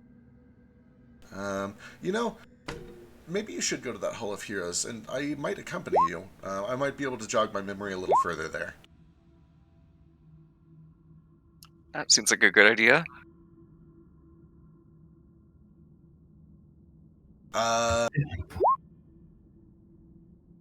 Is there a way to get over there from here? Well, we could just take the streets, but we'll probably be attacked by fiends. I don't know of any secret tunnels or anything, but I'm sure the sewers would probably work if you want to go through ancient sewers. Granted, the fiends like the sewers too. There really is not a super safe way over there, but you guys look capable. We held our own in the streets before. Well, Not taking our chances. sewers would let us avoid that big thing. Well, I'm wondering though if the last place that big thing seemed us trying to get to was here. Maybe it would be better if it saw us somewhere else. I don't know. Maybe that's overthinking it a little bit. We'll lead it the wrong way so it doesn't know what we're actually up to. Yeah. Dupe, do you know how smart that thing is? Not tremendously, no. It seems to just be kind of sweeping the area looking for outsiders and looking for the corpses of fiends that have found interesting things or been defeated by the Deep Mother's aberrations. He wouldn't know that name. He would not know that name. Beaten by just the local wildlife and reassimilating them into itself. It's kind of just a big dumb giant, really. Yeah, maybe not them. Maybe sewers are the best bet though. Somewhere out of sight. That's what I'm thinking. Is there anywhere we can find magic ink or materials to make magic ink and a canvas? I think we can just draw a canvas. We have do we have magic paints? I think we restocked on magic paints since the last time we painted anything. We haven't painted anything in a while. We got Nolzers, right? That's what I mean, the ability Do we have to paint. Nolzers? I've been in several campaigns, all of them have Nolzers, so I don't think we've gotten it in this one. We don't have them here, right? Nordo has an art proficiency, Yeah. would be using that shit constantly if we had it. It's true. So we're out of paint and canvas unless like there was any paint and canvas back in the last place we were at. Because from the brains, I have in my inventory 4 portraits with elder brains in them. Gotcha. Well, And that means that used up all 4 of the things I stocked up on. well, I've been staying hidden for quite some time. I haven't really left these grounds. But we certainly had a lot of magical supplies down here, 2,000 years ago. I'm sure some of it probably has survived. There might be some that hasn't been looted by the fiends yet. You want to head southwest. There's a library, although it is mostly mundane works there. But before the library is the magisterium, and that is where you're likely to find a lot of magical reagents and things like that. And the fact that the lights are still operating means it's up and running. I would still expect to see some fiends there, but they at least haven't overrun the place. If you don't get lucky there is also the market quarter past that. They sold a little bit of everything, but there was also a tremendous amount of wealth there, and I have no doubt that the fiends have ransacked that place. Absolutely. I just need canvas, and I think it was 100 gold worth of magic paints. I have this really great spell that lets me create stuff. Sounds great. Yeah, unfortunately, it all disappears before it can be used. So. Oh, never mind. Then that spell isn't great at all. Yeah, I don't know why anyone would make it or really use it at all. It's such a weird spell. Here's a question. I have 2 scrolls of Hero's Feast and 1 Revivify. Do you want me to use one of the Hero Scrolls Feasts? As Hero's Feast scrolls? In preparation? Or should we rest first? I think we should rest and then have a hero's breakfast. Hero's breakfast sounds good. Oh, hero's breakfast sounds wonderful. As long as we've got the time, how long does your magic hold up on this place for Nomad? 24 hours. Do we have a rough idea of when the next rest is? Hours? You guys, I think, headed out as soon as the lights came on, and then it's been about an hour of travel, and then another hour or 2 of exploring. It's probably like 1 p.m. or so. Still pretty early in the day. But, this lasts for 24 hours. You guys could just chill down here and kill time if you wanted. 1 p.m. early in the day. Fuck, man, 1 p.m. is before I that wake is up most early in the days. day, yeah. I guess. I'm usually still sleeping at 1 p.m. I'm well over halfway through my day by 1 p.m. Same. I'm almost my way home. Good lord. I'm waking up from afternoon nap for a few more hours till dinner and bed. So the Heroes Hall, I assume, is in Heroes Quarter over there. Correct. Okay. And that's where the semblance engine is? I to our believe knowledge? So, yeah. There were replica semblance engines all over the place. It became kind of a widespread technology that eventually turned into... any motions toward this giant Elbrat mine. I think that at the center of that, there is something based on the semblance engine. But the original should be with Springtrap up in the Heroes Quarter. Okay, what were people originally using them for? Originally, the point of the semblance engine was to allow the deceased to temporarily visit the living, to come back from their afterlives and say hello to the loved ones they left behind. So you guys fucked up the Crosswinds. We didn't do it. No, that was Oz. Oh. Tabula Rasa fucked him up. Yeah. When Oz entered the Crosswinds, they got corrupted. I think. It's like having a bit of mercury in your bloodstream. Is how we understood it to the best of our knowledge, too. He wanted to take all of this power and seal Crosswinds and make sure that we were trapped in our world forever. So, if there was a group out there who theoretically wanted to destroy the Weave and destroy the Crosswinds, that would destroy Ozzy? Destroying the Crosswinds would almost certainly destroy Ozzy if he is truly trapped and intermingled with it. It would also permanently doom us to never travel to other worlds and possibly never even travel to other planes anymore. But, it's better than extinction, I guess.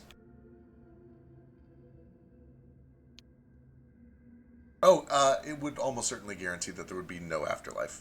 So, I don't know how you feel about like that. Yeah. Afterlife kind of seems important. And, magic's also important. I can't imagine, having magic and then not having magic. Yeah. Do you know Are of? you, Why do you ask? Do you know of a group like this? I mean, when Ozzy interrupted us, I assumed he was just lying, but now with everything else coming to light, I think maybe he might be telling the truth. I mean, I kind of turned to Ordo. He asked us to kill Vasu because the Order wanted the Ryujin and the, elemental locust together so that they could kill it and destroy magic. Yeah, it's true. He did ask them to do that. I assumed he was full of shit, but what if that's really what they're doing? I think they know a lot more than maybe I've given them credit for. Yeah. I suppose that could be true. I still don't. Well, regardless, it seems to be what they think is true. Right. Guess that's what matters. Right, I just assumed it was a little too outlandish. It had to be a lie, but I think he may have been telling us all the truth the entire time. Yeah, it makes me wonder. Now we have all these players on the board. What do you know about the Deep Mother?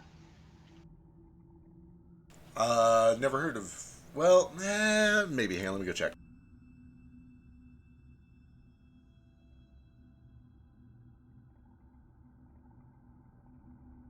And then telepathically connecting to Flick, like, also, if I say too much, just tell me to stop.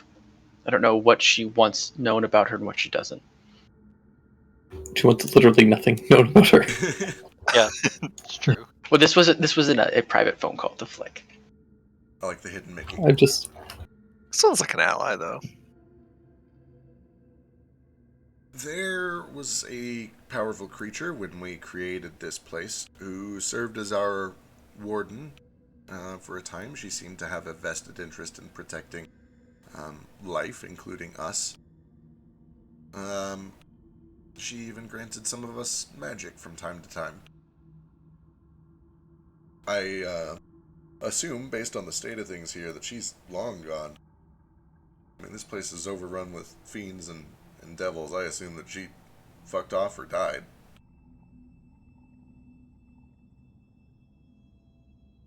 maybe both. Maybe both.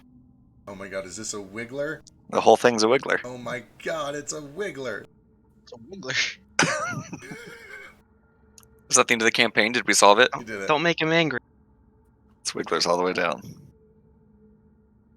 Ace, what's up? Where did that get covered? That was the thing. Alright. Wiggler? He just wanted to see if that was a wiggler. No, that wasn't me. I wasn't the wiggler. That was the wiggler. I'm gonna grab a drink. Alright, so what's your plan? Are you guys chilling here and kind of resting? Are you gonna try to sneak through the sewers up to the Heroes' Quarter? Do we need to rest? I don't know where everyone's at. I'm about half. When you say half, you mean mana or health? Both? Half. My My I'm health like, is fine, but I'm full health. I would like I'm a short. not. Yeah. My mana's kind of low. I don't remember using all my spell slots today, but they're all gone, so. You had to use one earlier with the cube, I think, didn't you? That was my last one that I had written down. Well, noted in my Oh head. yeah, I remember you had to like waste one of your like high-level spell slots spending like a tiny bit of because they're- mana or something. Yeah, stupid. they're all high-level spell slots for Yeah. me.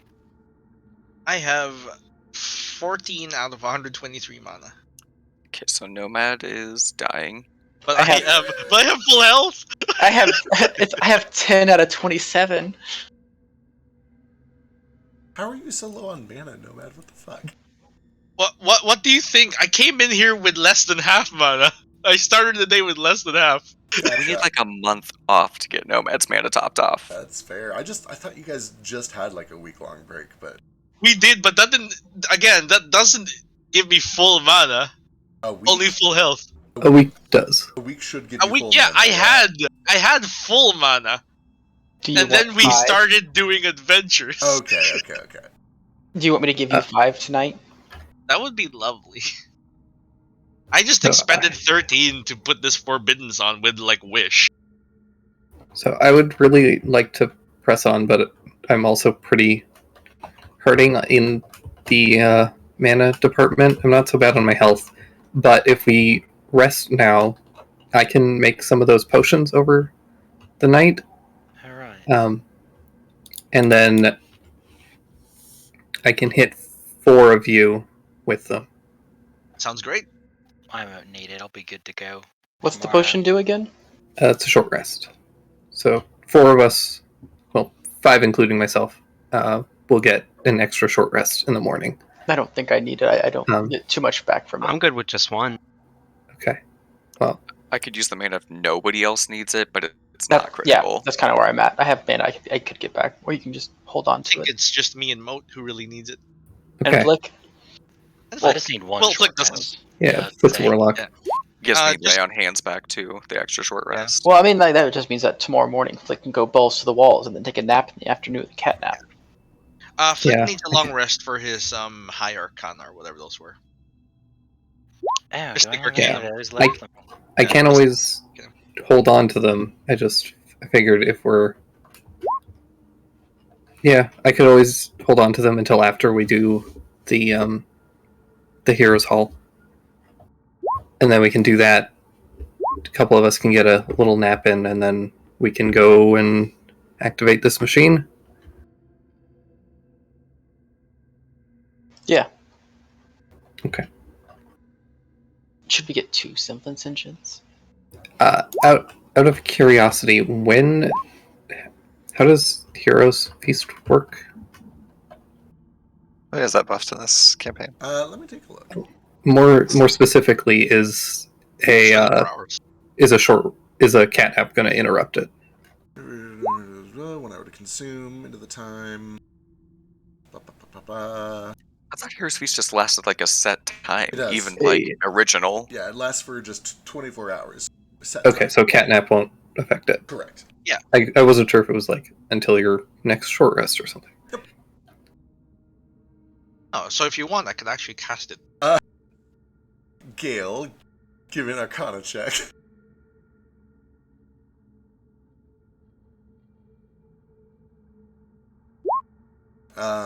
The creature is Okay. cured of all diseases and poison. That's problematic. She's not gonna eat. Yeah. He's just gonna sit there angrily staring at the food, I drinking mean- boxed wine. These balls I'll- look delicious. If is he like picky? If he's picky enough, can he just ignore part of that spell? No. Boy, I don't think so. I'm pretty sure you can't pick and choose here. I'll fake eat. Eats only all the garnishes. Like, this is so good, and I just dump it into the flower pot in the corner. I'm Toad's sure. got his blender on. I can't imagine a more heartbreaking experience than being given the greatest feast you'll ever see in your entire It'd be life. like going to Fogo and just watching Oh. everyone else eat. God. God. Okay, you don't have to at me. Well, you could have the salad bar thing at least, and that's enough to make a meal by itself. It's not when there's delicious meat walking around It's you. true. It's true. And cheese. Can you have cheese? I can have cheese. I'm not that. You go. Yeah, cheese doesn't scare him. I'm not afraid of cheese. Just Cheese meat. doesn't scare him. Meat killed my whole family, so it's a sensitive subject. Meat killed my Does grandma. does Gale actually not gonna eat the hero's feast? That's so sad. Yeah, he's not. Is he gonna try to not get noticed by everyone in the party? Not eat Yeah, he's roast gonna beef? try and I have a- stealthily slip all of his food to Toto. I have a passive perception of 30. I have a passive stealth of 48. But only when Mhm. passive. So what's the plans? Do you want me to expend one of these scrolls? We should after we take our short rest. That way we'll Short have rest? the feast effects for the longest possible time. Yeah. It's a Heroes Breakfast, and then do we want to go to get the Summits Engine tonight, and then Heroes Breakfast down here? Yeah. And then, I was thinking we do the Semblance Engine in the morning after we have the breakfast, because then we'll have that nice lovely buff for it. Yeah. And Well- if it's possible, could we go scouring, or anyone who's really good at stealthing, go Me? scouring? I can help. Yeah, you're the best I'm at this. Great at Could- stealth. Yeah, you as well. Could you get some reagents? I think he makes like a Make me a like, grocery list. Also, what's really great about me going shopping for you is that I can just show it to you and you can just be Yeah. like, "Yep, that's Yes, it. Not yes. that one. You're Next you're to like it." one of those couples where one of them is at home and the other one's at the grocery store, like Like video face, chatting. FaceTiming through the FaceTiming frozen all the food aisle. time. Wow, you really don't have to call me out like that. I'm sorry, I just ran into like 3 of them while I was at the store today myself. I usually just take a picture and text it to Sylvia, but I've 100% done that. Man, Ace and Nomad will have to work on some like hand signs they can just do in front of their face to communicate Yeah. with the person over long distances. Wait, before you go, Ace, do you have paper? Always, and he pulls out way too much paper. Do you have something to write with? I realize I'm woefully unprepared for the task I've decided to undertake. A little Would you quill, like like a feather quill? yeah, a quill like flies out of his hat and just starts hovering over the paper. Beautiful. And then I take like a couple steps away and I'm like, oh, do you have ink? He procures you some ink. This is perfect. Can I write spells on these? Oh, that Never mind. I No. can. And then I walk away. Wait, what? Wait, hold on. You- Did you say yes or no? Yes or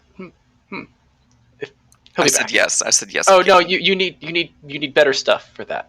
Nah, this paper's doing great. It'll work. As a scientist, okay. Would you like some of my stuff? No, He but just- I do need your help over the short rest. Sure. But before that, I have to read. You have a book that gives you proficiency in weird stuff. That's what I'm gonna read. Sweet. What skill are you gonna give yourself? So if we're ready for the short rest, I don't want to like cut anybody's life short. Yeah, it sounds like everybody's gonna kind of just rest for the afternoon. There's gonna be like a stealth shopping mission, but we can do this out of order if we need to. Cool. So during the stealth shopping mission, I take the required amount of time to read Nomad's pamphlet and become proficient in Arcana. And then assuming Nomad is willing to help me. So I kind of have started working on this, but I don't really know what I'm doing or how to do what I'm doing or anything like that. I'm trying to make a spell. You do that, right? I do. I believe Do- you can as well. Do you think you could help me work on this? And We have different disciplines, but I believe we can work together and make something work. all right, and he just pulls out the papers that he's been drawing on, and it's a lot of stick figures and a lot of nonsense that absolutely will not stand. But you probably get the gist of that. What he's trying to do is be able to create an item that can hold one soul from the Elbrot mind inside of it. So I want to be able to put Nordo in here so that Mhm. he's safe while all of this is going on, but I don't really know how. I think this I don't know if I'm requires strong enough to do it, but I'd like to. you're plenty strong at this rate. Can you do 6th tier? I sure can't. I can do 4th tier. Oh, oh wait. I was thinking, I brought Ace back, so maybe it's similar, or helped bring Ace back. It's funny because resurrection is actually a lower level than like containing a spell. Containing a soul rather. Well, if it's not possible, it's not possible. I just, It's I wanted to give it possible, the old but college try. I think it's possible. Absolutely, it's possible. But it requires a higher tier of spell. What we can do is make an item that does it. But for that, I think we require a void heart or a 6 sea stone. Well, I'll keep my eyes open then. Void dragon hearts, we have a few of those. Like he pulled up the knife. This one has one, and we haven't really used it. Well, maybe if we need it. I don't want to waste on this until, I'm sure it can work. And like I said, if I can't do 6th, I don't want to.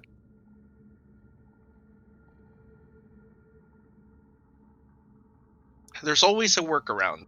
When your first option doesn't work, you can always try a second or a third.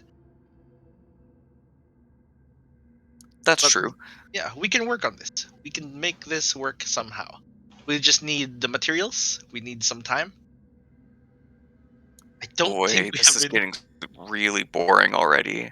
I know. I know.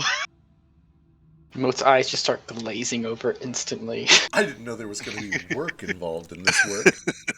God. Tell But you I read the pamphlet. I did all the work already. Yeah.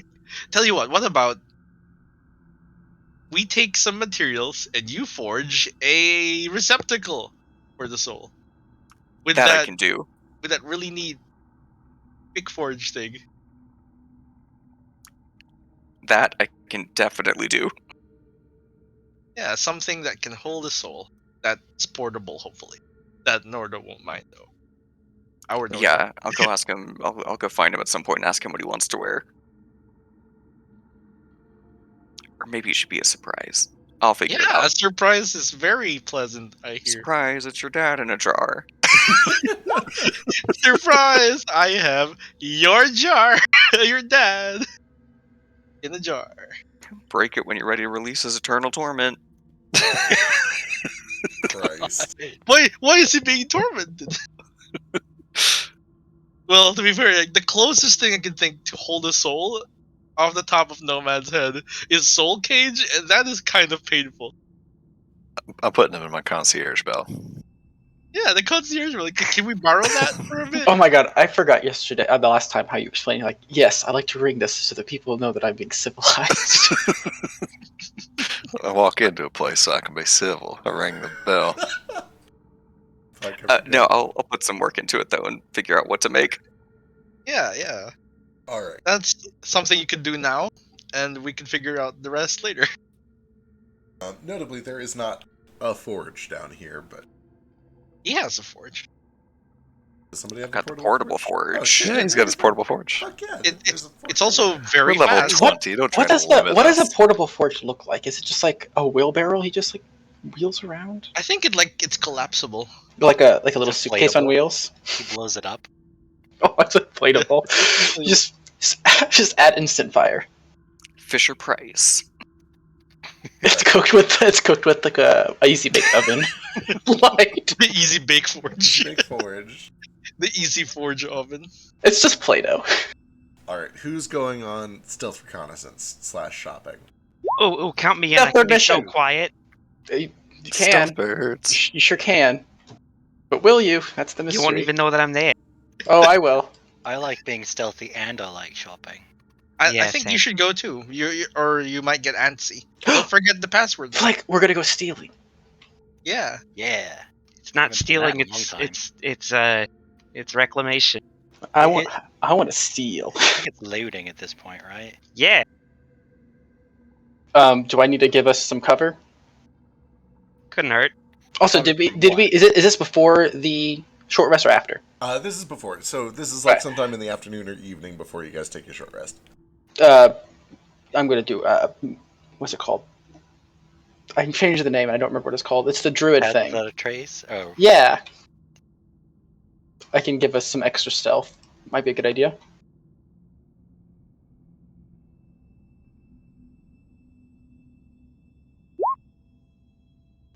I forget what level that is, though. It's a second 2. level spell, I think. 2, yeah. I'll go ahead and cast it. That way we can be extra stealthy. Excellent. All right, you guys are able to kind of sneak your way back up to the top of the warehouse and out the front door. And nobody has there's nobody waiting for you up top. The entire quarter is still kind of darkened. You can see up to the north there's the Heroes' Quarter across from like a big old crater. To the northwest is a very large kind of administrative quarter. And then you were told that down to the south and west are where you would find the Magisterium, the library, and the market quarter. The world is your oyster. Where would you like to go? Which is the closest that doesn't seem to be have enemies. There are definitely fiends all throughout this area. They get more dense the further west you go. So the Arcane Quarter is both the closest and also probably the safest. Okay, then I guess we'll go to the Arcane Quarter first. Cool. Unless anyone objects. No, that sounds fine. I like magic shit. Okay. Sounds good. I have passed by that trace up on us, so we should be pretty much invisible. All right, are you guys walking, skulking through alleys, or are you guys like flying? I can't fly, but I can skulk at full movement. So Excellent. All right. There's definitely. Yeah, I know. I'm so sorry. There's definitely a few times where you kind of come across fiends that are patrolling the street. Let me go and get stealth checks from all three of you. all right, I am. Yeah.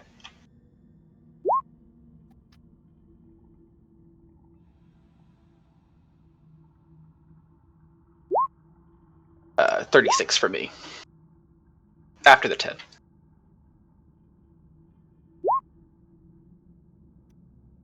$46 or 43.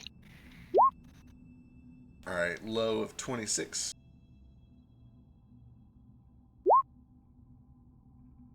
You guys are able to kind of, without too much trouble at all, skulk your way through some alleys, dodge across streets when there's nobody looking, and eventually slip into a large building with this big kind of elegant blue roof. You can see that it is littered all across its roof with these, like, they almost look like lightning rods, but they're made out of various crystals and gems and still stones instead. And when you step inside, you're immediately met by an orrery, enormous, probably 10 or 15 feet in radius, and just rows and rows of books in this big circular chamber.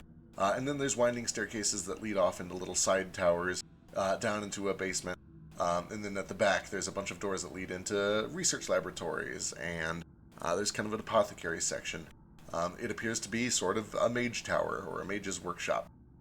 And you do see that against the back wall, right in this main chamber, there's a very large set of shelves that have a number of bags and boxes that Vasu would be able to see all immediately light up with some transmutation magic. You assume that they are probably like magical storage containers of some sort. All right. The first thing I want to do is I'm going to run between these offices after making sure the coast is clear and looking for anything about the expedition of who stayed behind to investigate, and like any names or maybe any way to find out what information they were able to glean before they vanished.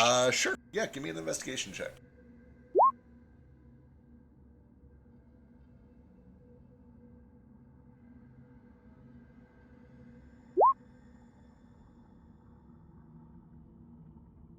Am I able to use rebound points on this? I forget. I only have one left. I kind of want to get rid of it. Oh boy, I think so. Let me go check. Da-da-da-da.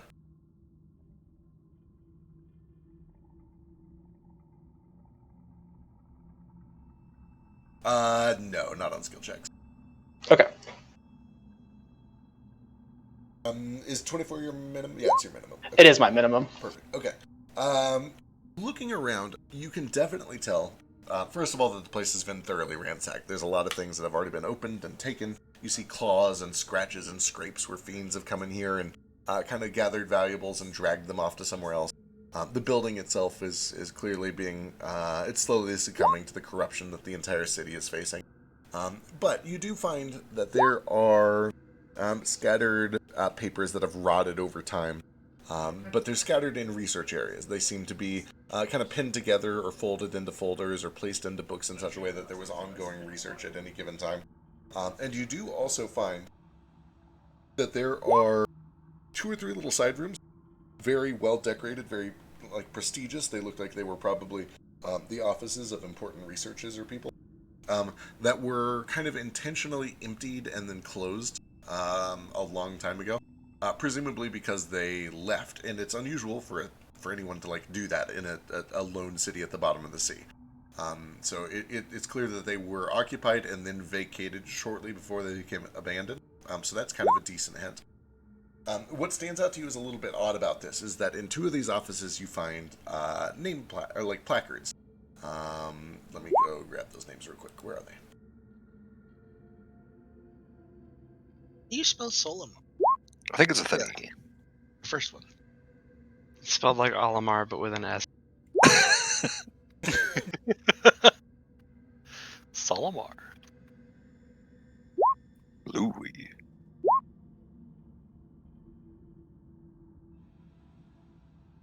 Elf.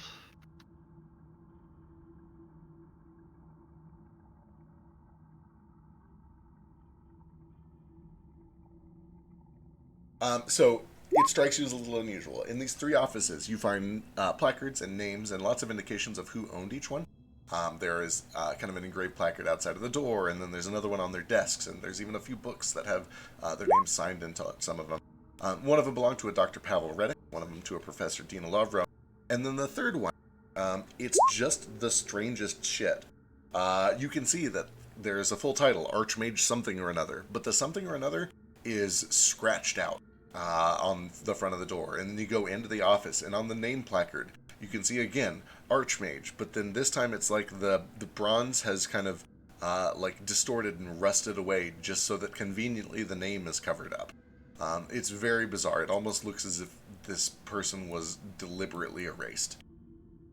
Maybe Maybe they were hiding their own name, like their true name or something. Maybe. But who would put their true name on a like office placard? Like if I Right. ever got stuck in an office job, in a desk job, my name would be Blast Off Death Phoenix still for sure. Yeah, that tracks. That tracks. And he starts he takes a piece of paper, writes down a thing. Nomad, do any of these names sound familiar to you? I'll do a history check. On each one, or just all of Just them? one for all of them is fine. Yeah. Also, I imagine that Vasu's not really helping. He's just talking and talking and talking as Flick and Ace are actually searching.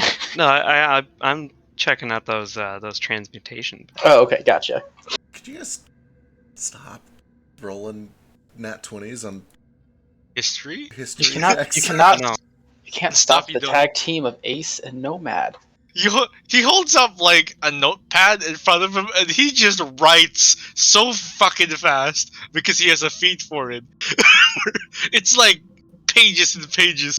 The memories, and then Ace just reads it out loud to everyone around. The memories that you receive from the minds within you, Nomad, are frantic and frenzied. It is the mind of somebody who is surviving an apocalypse and knows that they are surviving an apocalypse and knows that they are running out of time.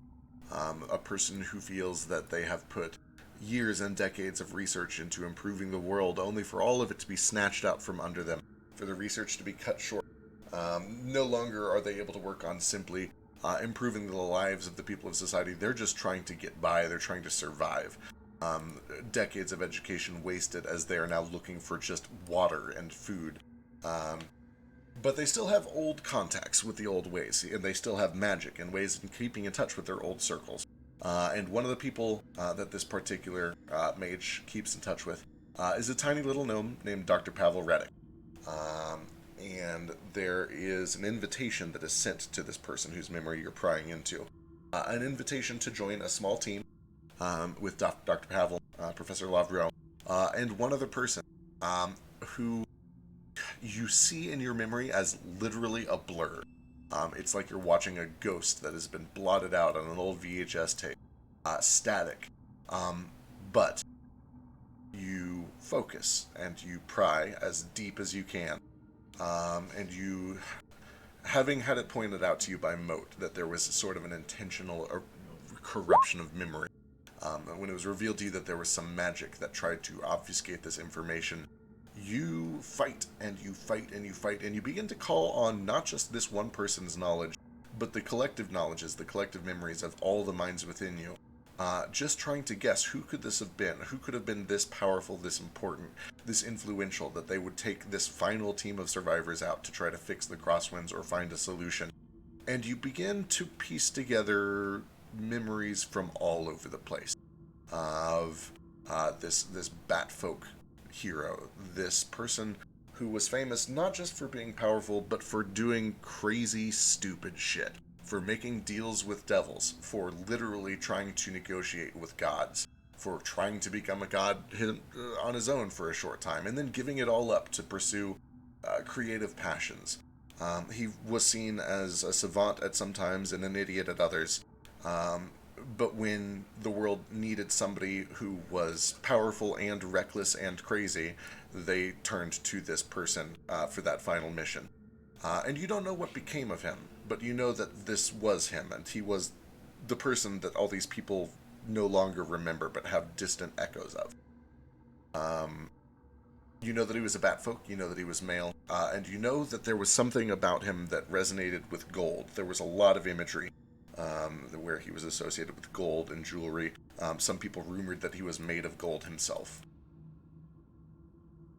He writes the word, like the very last bits of it, Archmaids, and then he makes an ellipses because like he doesn't know the name. Then he gives it a name, and he puts in Gold Wraith. Excellent. Perfect. Ace, what's up? You answered my question. I was literally just going to be like, if that doesn't ring any bells, ask him if it was the name of the Archmage was a Batfolk. But you answered all that. We did Yeah, it. it's like it's a Batman. It's a Batfolk, and no name fucking likes gold. No one knows what happened to him, so I'll just keep searching his office while the other two search for loot. I put what I write down in the file somewhere. All my other lore. Excellent. Give me another investigation check just to see what you can loot from this place. Me or them? Whoever's looting, whoever's robbing this place. I naturally have advantage, so I can do it by myself. And I don't know. Yay! I told you guys I was helping. Well, I'm good at this too. See. Those bags over Oh, there, actually, I didn't do bad. they're magical. Oh, that's intimidation. Fuck. Whoops. I'll subtract 6 from that. So, I mean, it's okay still. Vasu instinctively leads you all to these magical boxes and bags, because of course they're going to have the cool shit. They're magical boxes and bags. And what you find is indeed 3 or 4 bags of holding and a chest of holding, all of which are magical and all of which you're free to take if you want. Oh, hell yeah. And all of which have been completely looted empty.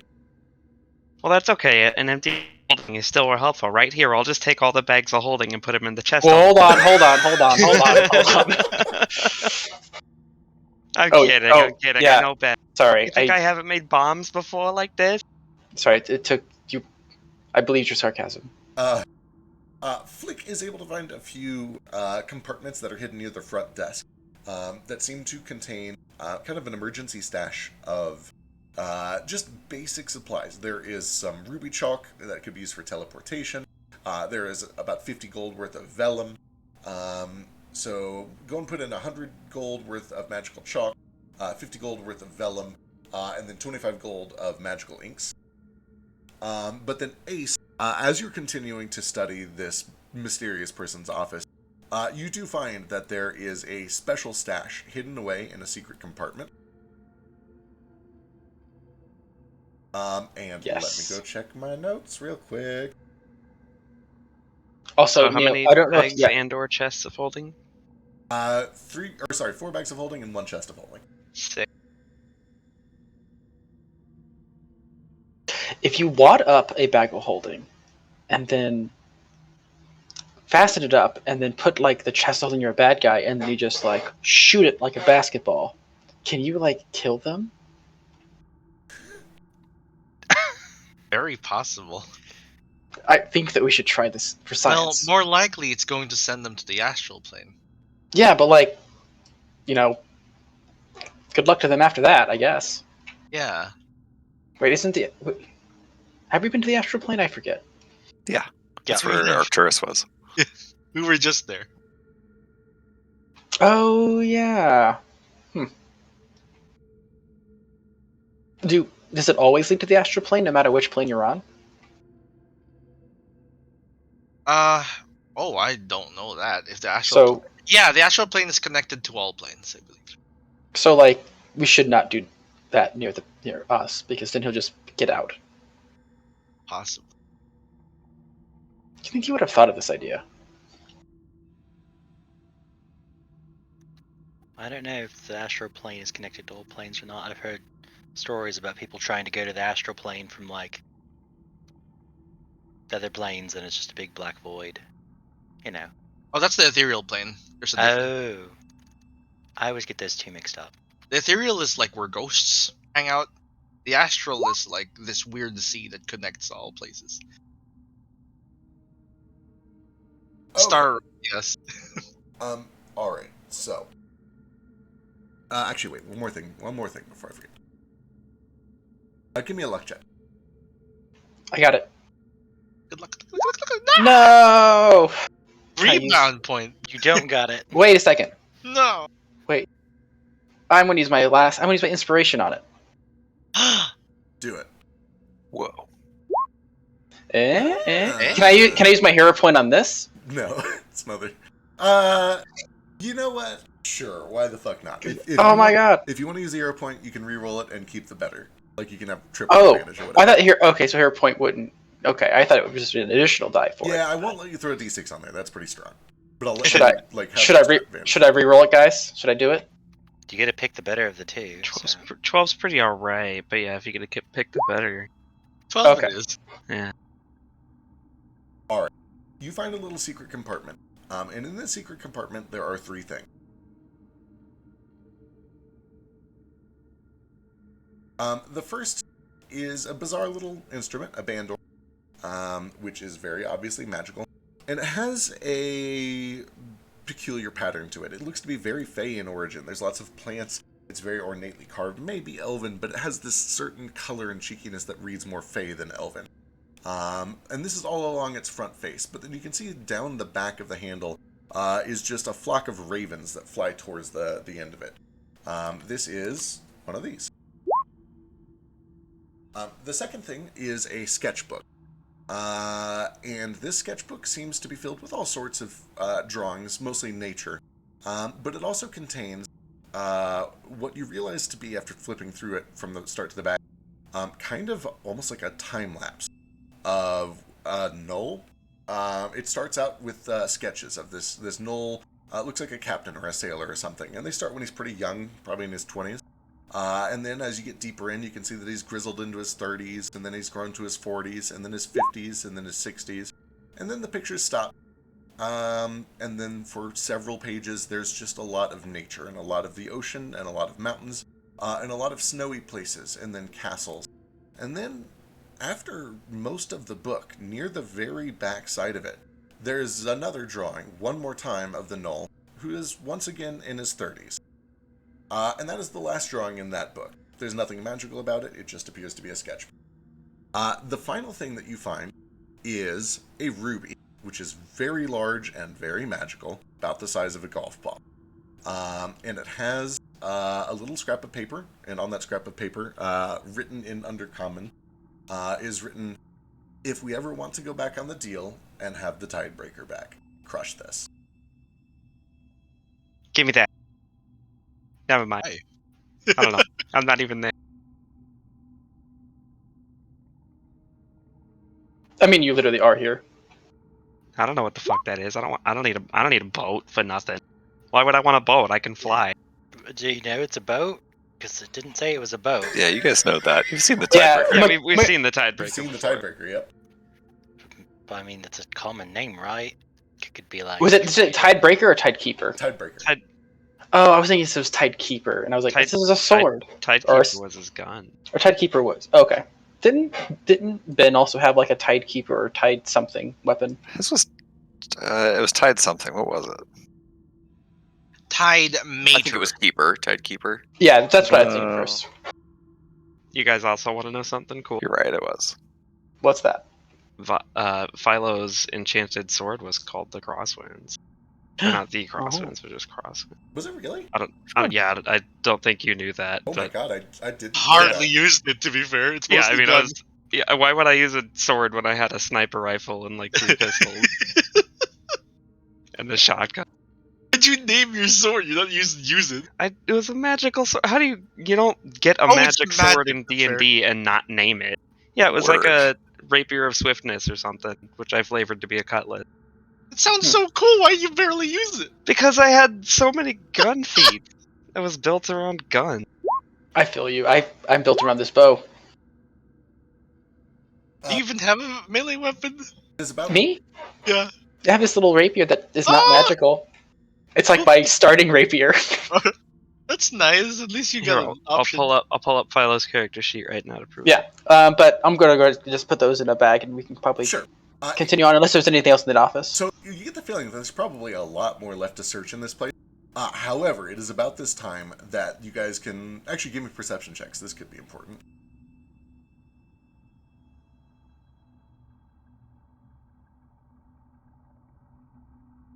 Oh yeah. Ace, Wow. from a pretty good distance away, looking through the window and kind of listening through the window in this office, you hear a spooky, scary skeleton noises. The rattling of bones and, that chalky kind of xylophone sound. And as you look out, you can see that there's a pack of about 8 or 9 tiny little fiends that look to be made of just these spined bones, like rib cages that have been turned into a humanoid form, sort of. Although they walk on their knuckles and kind of drag themselves like a gorilla. And they seem to be kind of approaching this place. And it appears that you are not the only person who's noticed, because there is kind of this shimmering noise that comes from the central chamber out in the Magisterium. And these beams of light kind of shoot out of a central, kind of like a chandelier. And you watch as these arcane humanoid guardians begin to form in the central chamber.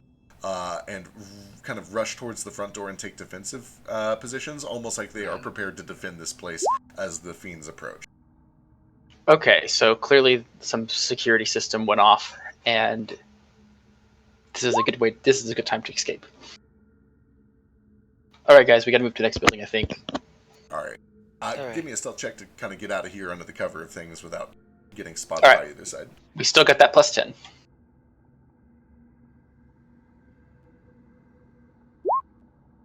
46. Good lord.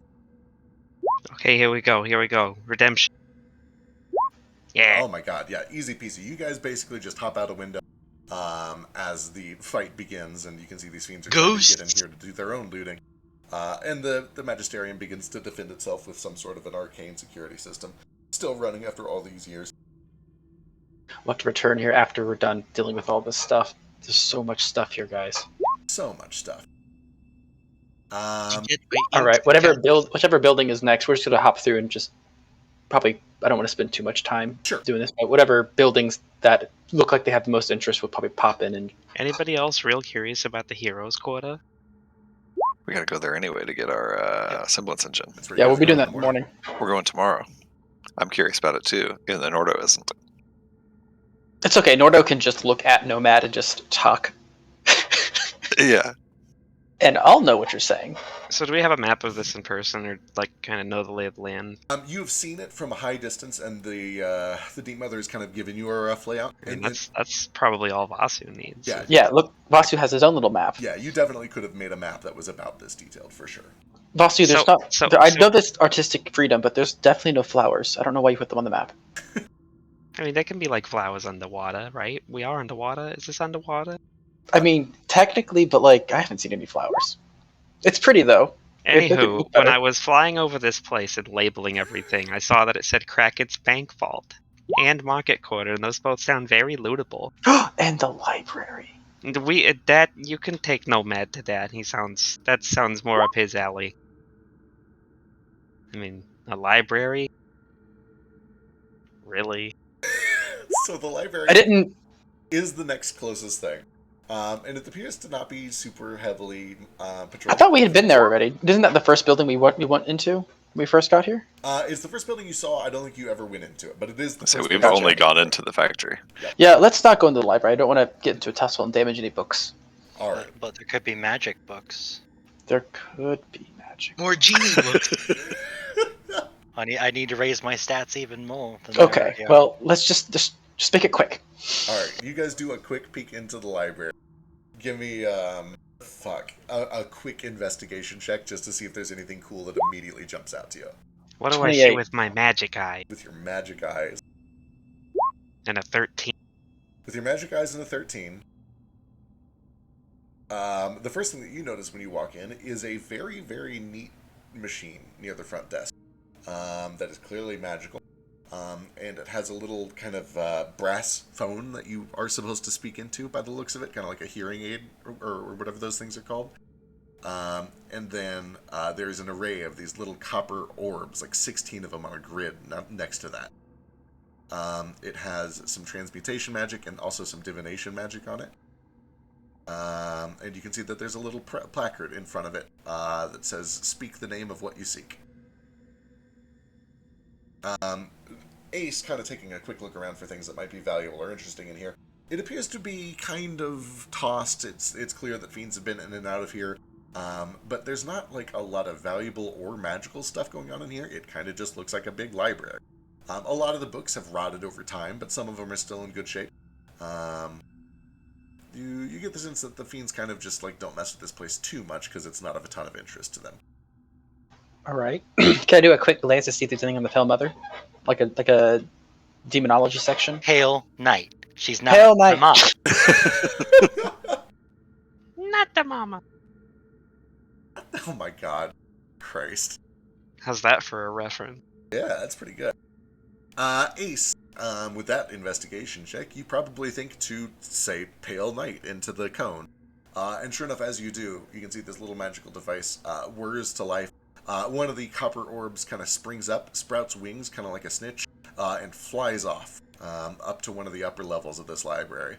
And after a couple of minutes, it returns with a couple of religious texts, a few holy words, and also just some kind of scholarly journals on fiends and devils and sorts of things. And there's a collection of maybe like 4 or 5 books, all of which have some information on the Pale Knight. Does it seem like there's like a checkout system, or can I just take these? With a 28 on investigation, there probably was at one point, but everything is so decrepit at this point that... Is it going to set off a security system if I try taking these books out? That's a good question. With the 28, you can see that there are ruined mechanical guardians. They kind of look like table lamps with legs that have already been destroyed. You imagine that there probably was a very primitive security system that has already just been dealt with by the fiends. Gotcha. All right. I'll kind of like flash the books in front of the eye so that Nomad can see them. Kind of give him a little OK symbol, and kind of point out the the old statues to him. And then write on paper, maybe we can turn these on to help. And then we'll just leave. Do we know if Food Island has a real name, or if it's Food Island? Treasure Pineland. Treasure Okay. Pineland, yep. I'm gonna ask about Treasure Pineland and see if that's old enough that that's the books on that. Boy. Give me a luck check. It's gonna be kind of hard. Okay.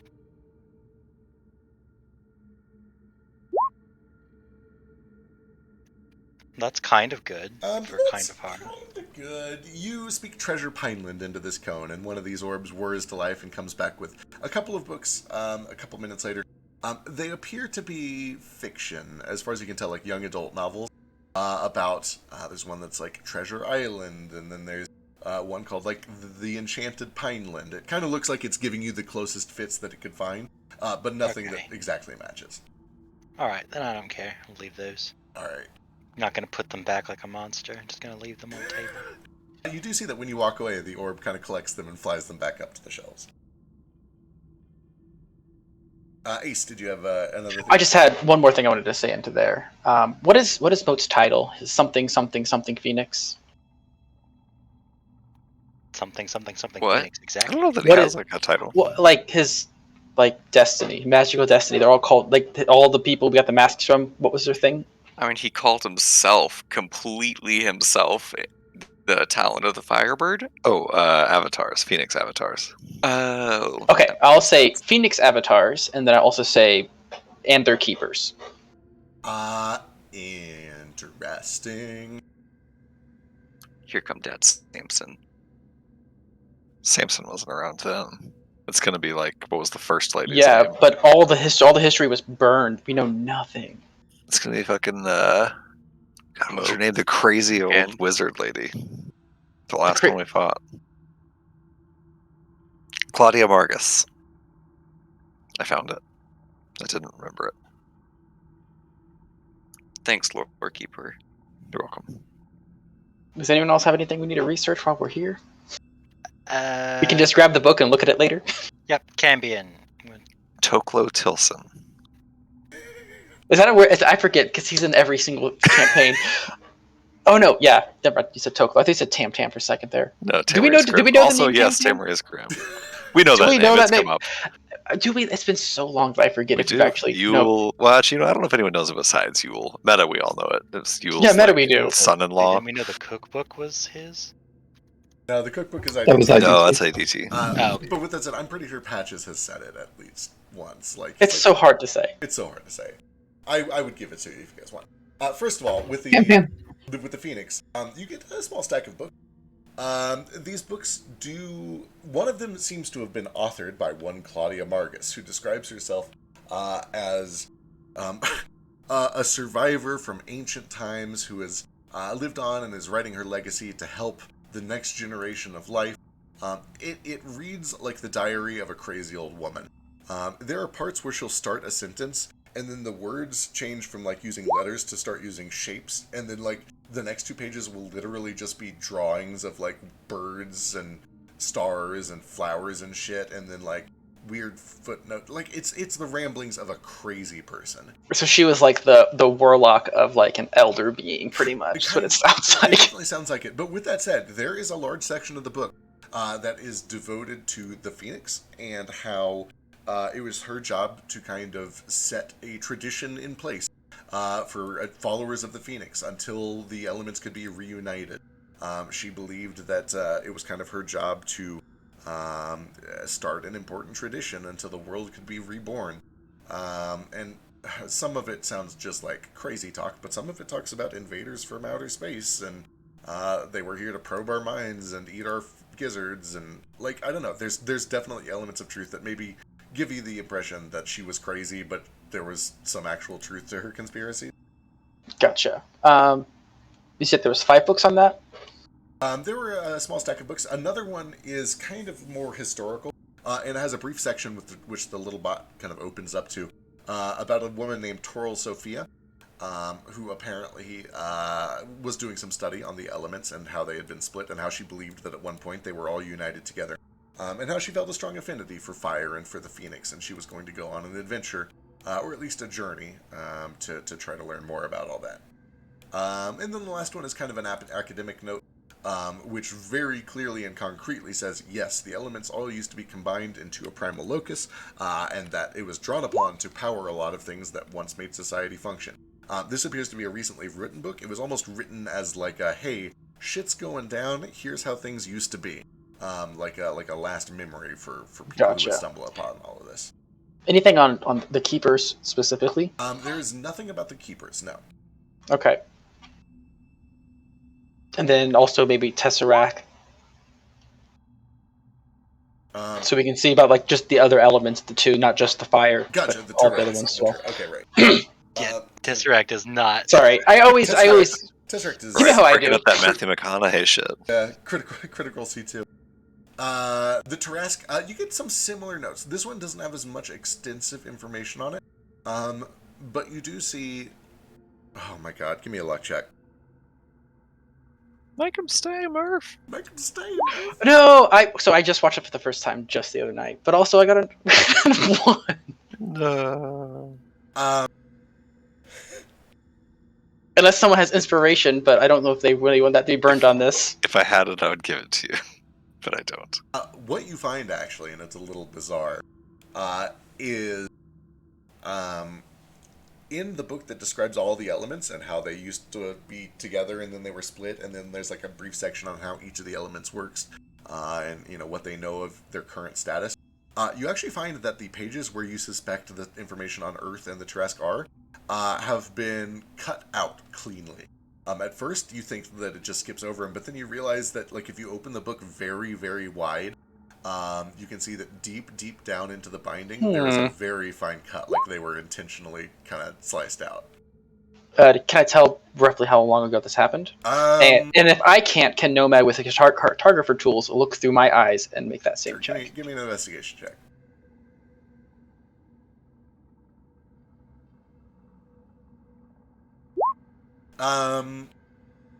The book itself is a pretty recent write. This is obviously even more recent because it happened after the book was written. But it's definitely on the order of, like, you know, thousands of years ago. It's not something that happened 10 years or 20 years ago. And then just one last one, and then I'll be good to go. Sure. Deep Mother. There's very little on this one, but it does show up in the same book. The book that was kind of written as like a, hey, here's what we know of the current situation. It's near the end of that book. It's like a kind of a last-minute addendum that talks about how after they made this retreat, they were approached by this tremendous and terrifying undersea creature that at first they believed would be their doom. But it kind of explained that it was invested in them, that it viewed them as her children, and then it wanted to help protect them. But that over time, it became reclusive, it became distant, and then it started spawning monsters that attacked them. And eventually led to some very serious problems within the city. Are there any other things we want to research before we leave, or just get books for so we can look into it tonight while we rest? And I'll write that out and show Nomad so we can tell the rest of the group. Eisenmar. No records on Eisenmar. I want Cambion. Cambion, yeah, there's a pretty decent amount on Cambion. You would... I mostly just want to know how long we live.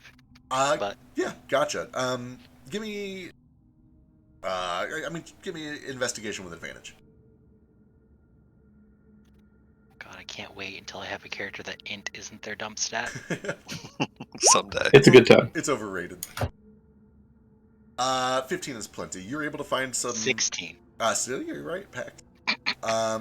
You would find that it's kind of a bizarre scenario. If left alone, they live normal lives for about the same amount of time as their normal humanoid counterparts. You would live about as long as the tabaxi does, maybe even a little bit longer, just because of supernaturally good health and things like that. However, it is very common for them to be hunted down and killed by paladins. So, as long as you can avoid that fate for a while, you'll probably be okay.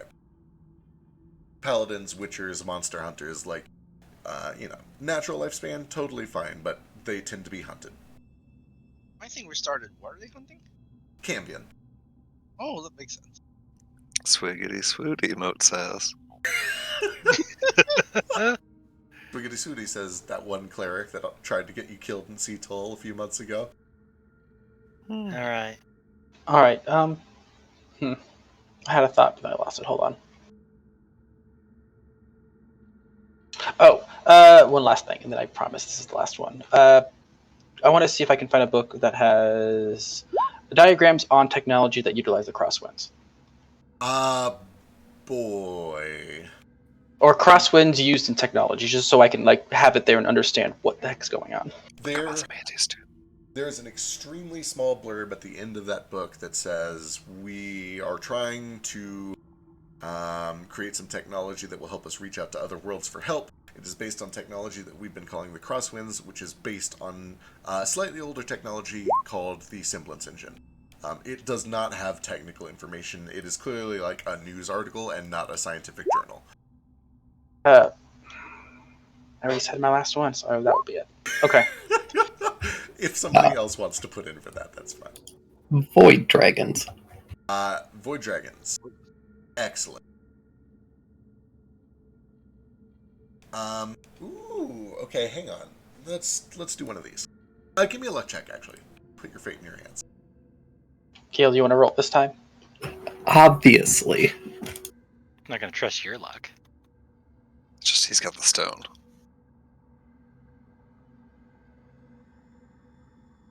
Ooh! Alright, 18. Void Dragon.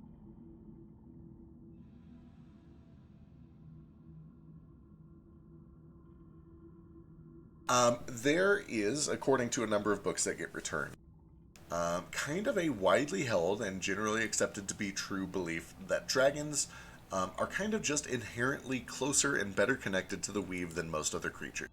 Sort of in the same way that Kuatoa are better at making gods and things like that. And it is believed that a void dragon is kind of the dragon equivalent of a ghost, which is not to say that dragons can't become ghosts. But they have a little more control over their own afterlives and their connection to the weave at death. And it is believed that a void dragon is one who has achieved so much arcane power in life that in death, they reunite with the weave itself. They become magic again. And this is kind of seen as like the good end for a lot of dragons. It's something that they aspire to do. They believe that they were born of the weave and that it is their destiny to return to it after they die. In this form, they are sometimes able to kind of manifest as physical creatures again, called void dragons. These physical creatures are capable of both great magic and great anti-magic. They're typically able to kind of move between the planes with very little effort. And they're often called void dragons. They generally lack all of the traits that they would have had in life, the ability to breathe fire or poison or whatever, and instead just have a direct connection to kind of magic itself and force and emptiness and arcane power and that sort of thing. Well, that's spooky. Norda, what's up? Just so Ace is like communicating to us that he's at a library and can look up information for us, right? Yes, We're yeah. conveying that through Yep. Nordo. Okay, or through Nomad. Just because Nordo hasn't totally super duper decided that he trusts this person yet that's devising this whole plan, can I have him look up? Well, wait, is it still meta knowledge that this person is based off of Elizabeth, or do we know that in character now? We don't know that. Okay, never mind. I have no questions. Carry on. Yeah.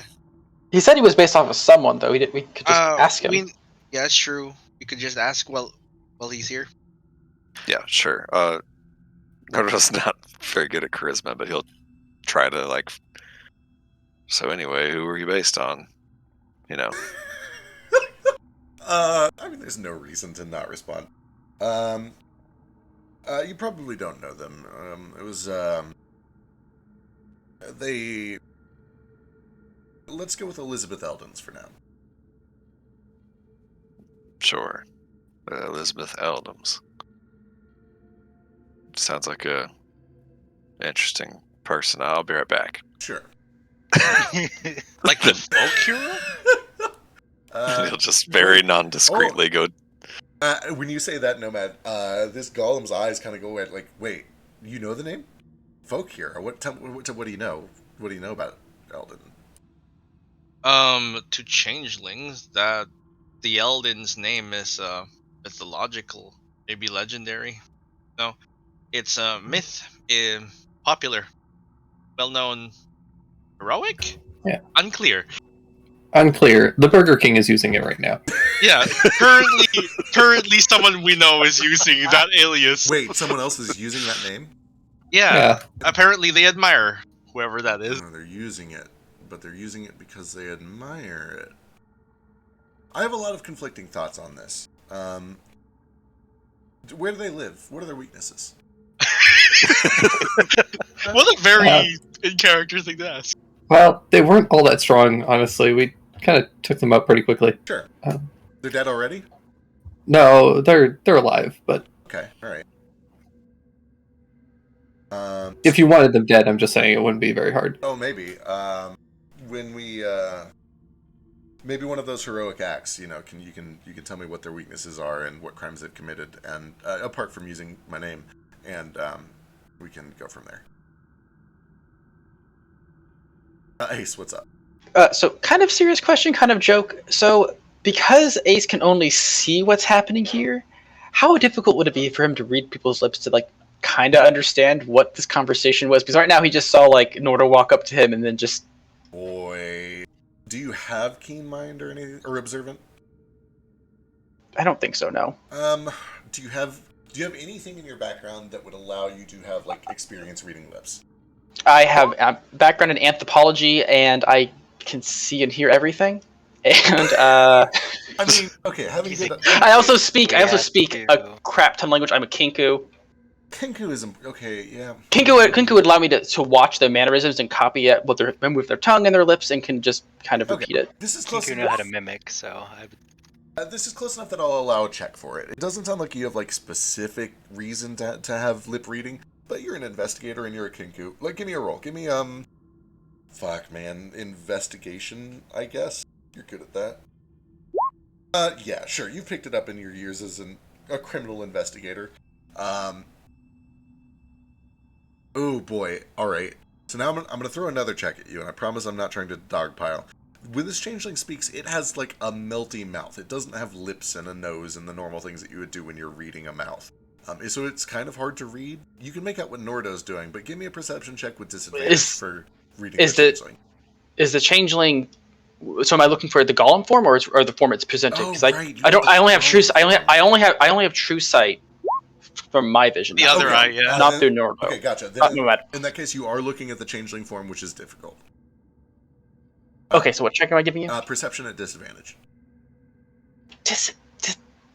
Okay, well, I naturally have advantage, so is it just normal? It just cancels out then, yeah. If you're looking through Nomad's eyes, would you not have true sight? I don't have true sight. The true sight would have helped. Oh, okay. So I have built-in advantage. So just take the first number. Yes, you were at least able to make out a lot of the words and kind of the general tone of the message. Yeah. Then I'll go ahead and say that name. All right, Elizabeth Eldens. You receive maybe fewer books than you were expecting, but still a decent number of books that seem to describe Elizabeth Eldens as somebody who was once sort of an influential, not quite politician, but social figure, especially in a continent far to the north called Rosa, and then also in another continent to the east of that called Fortuna. They did a decent bit of invention. They were kind of instrumental in the invention of the printing press. They did some adventuring for a little while. They were part of a party that allegedly saved the world once or twice. Very kind of mysterious, intentionally only puts out good press, and it's hard to find a lot of other information about them. They were known to be very, very secretive. They probably operated under different names a lot of the time. And so you really only get information that you think was kind of curated and leaked out and intentionally exposed about this character. But you do find some information that suggests that it really was a real person, a real changeling who was once an important figure. What was the name of the person who made this semblance engine? I know we've been told it a few times. Arnold Springtrap. Jerry Springtrap. I'll say his name real quick and then see if we can get anything of him. Tons and tons of literature and like dozens and dozens of books. And not just books. You do find, first of all, there's a lot of boring scientific journals and technical journals describing like patents and inventions and even... That is what Ace is actually wanting, so... Perfect. You find a fuckload of patents and inventions. Well, we have a whole bunch of bag of holdings now, so... All sorts of boring mechanical stuff, most of which you find has been released, like, totally free, not looking for profit, just for the benefit of society. You do find that actually almost all of them are sealed with, like, a closing message that is like, I release this to society as penance for my sins and as, recompense for the crimes that I committed against humanity. It definitely has a bit of a guilt complex going on. I'm so sorry! You also find a lot of news articles, journals, things like that, that kind of debate, like, is he a good person? Is he a savior to humanity? Is the semblance engine a good idea? Or is this like going to bring doom on society? When there was this big, catastrophe, a lot of people are like, is this Springtrap's fault? And then other people are like, no, he's like the person trying... I don't know, there was a lot of contention around this character. But it is undoubtedly, like, he was a brilliant inventor. You see work in here that is astoundingly clever. He got a lot of shit done. He was a very powerful and smart inventor. What is the latest release of inventions that I could find? Was it anything related to the semblance engine, or is it like way before that, around the time of it, after it? There was kind of the semblance engine, and then there was a long string of more mundane inventions, things that helped with teleportation, things that helped with communication, just quality of life stuff. A lot of it was not the big life-changing things like the semblance engine were. You do find indications that one of his latest projects was converting the semblance engine into the Elbrat mines. However, information on how they work was intentionally withheld. There are no blueprints, there are no schematics, there are no patents. That information was kept secret, and it seems to be because, it was vital that it remained secret for the survival of humanity. Cool. I'll take the enhancements of life inventions specifically. Absolutely. There's all sorts of cool stuff. And in fact, you can see, like, the machine sitting in front of you. Was kind of a joint effort between Jerry and a couple of other inventors, the one that like searches libraries for stuff like that. Cool. Yeah, he was kind of the Tesla or the Edison or the Ford of his time, it seems. Cool. I'll just go ahead and take that stuff, and then I'll be like, all right, I think I should stop. All right. Do you have one more in you? I do. I want to do so much more. This one should be easy and probably lead to nothing, but I want to know. Will you look up the High Wardens of Adra and specifically how they reacted to the last apocalypse? Yeah. Why not important? So I like to imagine is that Moat's just talking to Nomad and Ace is just record player, like recorder, just using his voice into the machine. Give me a luck check. Moat, this is all on you. Oh boy. Don't fuck it up. Could be worse, could be better. The bulk of what is returned to you is mundane religious documents that just tell you what the Circle of Adra is and what the cult does and like how they try to find balance and order between all the other gods and how they're... one thing that is confirmed for you, this Adra was around 2,000 years ago and worshipped 2,000 years ago and largely held the same function. And you would know from your experience at the Phoenix Temple that that is not true of most of the other gods that you worship today. So that is unique and interesting to you, the fact that Adra has persisted for 2,000 years. A lot of it is mundane. There is an indication that there were some heroes of Adra that tried to help fight back against the outsiders, that tried to prohibit a mass death because that was out of balance. There was not supposed to be that much death. There needed to be life at the time. They seem to be helpful. They seem to be looked up to by the people. They seem to be seen as a force that was vital for the continued survival of humanity. Some people were like, why aren't they helping more? Why are we failing if we have them on our side? Adra is supposed to be all-powerful. Why are we dying? Most of what you find is what you would expect. However, there is one little... it's not even like a book. It's more like a press release or something. But it seems to be in a tiny journal that was submitted late. It has a date stamp that puts it at like very late in the fall of this city. And it is signed by someone whose name is blotched out, but it begins with Archmaid. And it's just like a 2 or 3 little paper report on the Circle of Adra. And a lot of it is blurry and smudged, like the ink has been run, like things have been kind of intentionally obfuscated. But there are a couple of sentences in there that are intact and that stand out to you. The first is that... well, let me just type it out. Let me go find my notes real quick.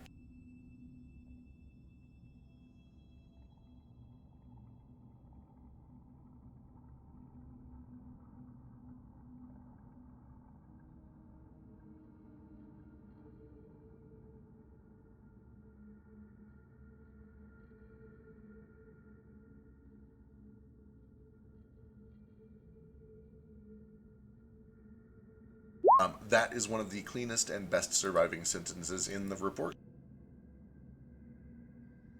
And then there is a signature, which is smudged out.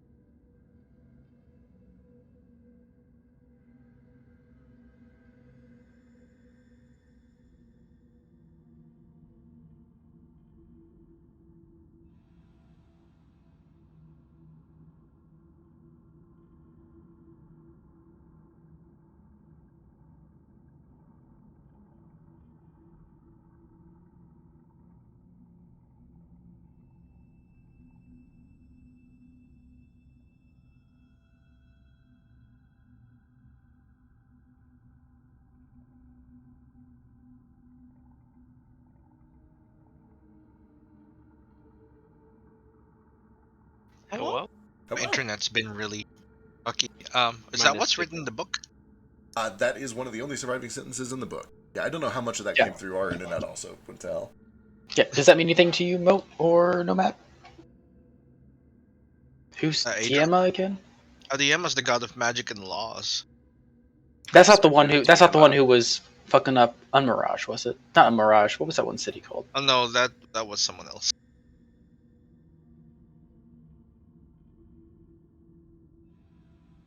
I mean, it's an interesting theory, if nothing else. What's Tabula Rasa? They were the group that fucked everything up in the beginning. They're Ozymandias' crew? They were Question. loosely tied. They seem to be answering to him. Well, some of the members are. Not all of them, I So imagine. they're theorizing that Adra is Diema and Tabula Rasa is connected to them. aren't Two tied to sides of the the same same coins. tree. Balance. But isn't Adra balance herself? Wouldn't the opposite of balance be unbalance? I guess that would make sense. Well, Adra is balance and Diama is law and order, whatever. So They're not just the same. can be basically. I know that gods can change depending on how their followers see them.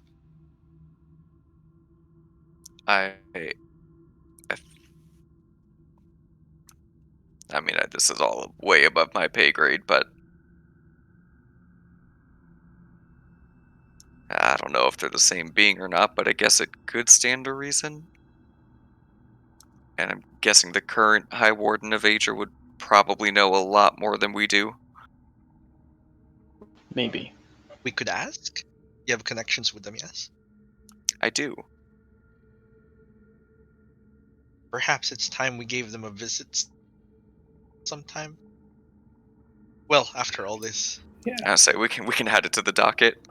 We'll add it to our ever-growing list of things we're definitely gonna do. And when we're We've got done, a lot of hero shit to do. yeah, We when have we're so done, much. can we have this city? I want the city when we're done. I want to clean This it is up. lovely. I Yeah. want the city. You I just wanna want fix- the city? Like I the mean- whole thing? Yeah. I What want are all you of gonna it. do with that much? Well, I can spend a lot of time reading, and then I don't know, just being in a cool underwater city. Nerd. This is an excellent, There's so much science we can do here. If you want a fresh start, I'm going to hold out the palm. No. we want its culture and its knowledge. Yeah. Okay. I mean, maybe some of the buildings, like that one over there, is really ugly. But I'm just saying a lot of these buildings are corrupted. well, yeah, maybe we can uncorrupt them. But if we're not, then we can obviously explode. I just shake the bomb a little. Thinking a little far ahead, I think. We should probably... Yeah, move on to the next building. Yeah. What was the last place we're going before heading back? Did you guys manage to find the paint and canvas? Yeah, we got some. I think Feck might need to say it again. We got some ink, I think, and vellum. I don't know if we can't use vellum as canvas, can we? Could maybe. If it just needs to be regular canvas, you would be able to find that at the library or the bazaar, either one. Yeah, just regular canvas, but the inks have to be infused with gem dust. So if you, I mean, it has to be paint. Ruby dust, right? Yeah, you were able to find some of that, yeah. Technically, you found chalk for teleportation, but it's similar enough that you can... If we crush the ruby to get the tidebreaker out, can we use the ruby dust? Give me an Arcana check. Fuck, what's the name of the spell? I'm not very good at this. Kyo. Yeah, it's like level 7 or 8, isn't it? A Kyo broomstick.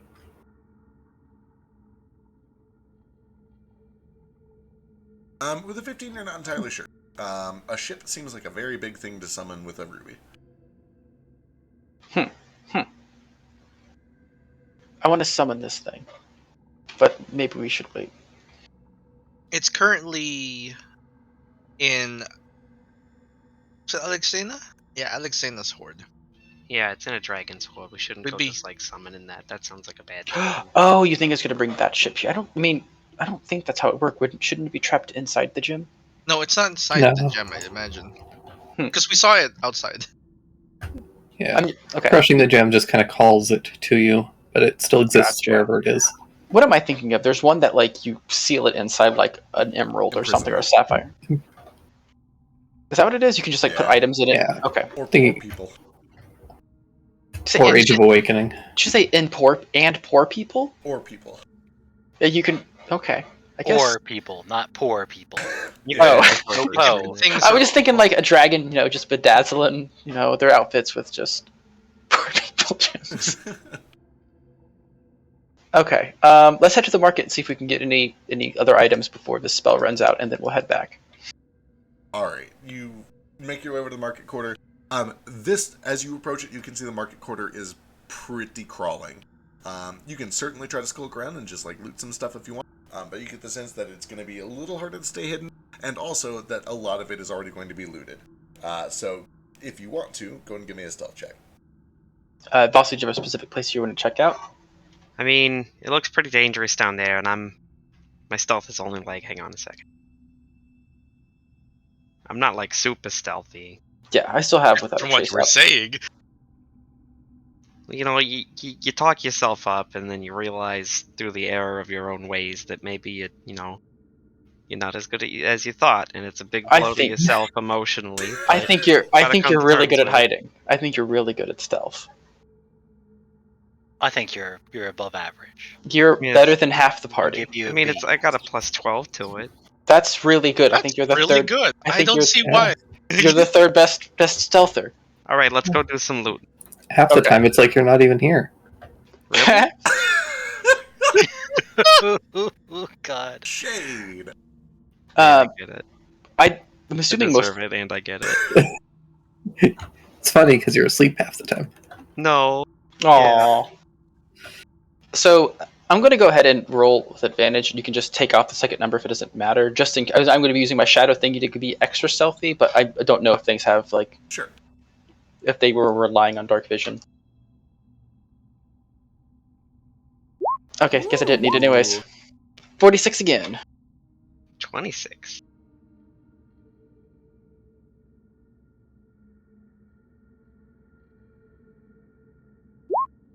Flick. Oh, sorry. Oh, Gale, what did you get here? I'm not. I just wanted to feel included.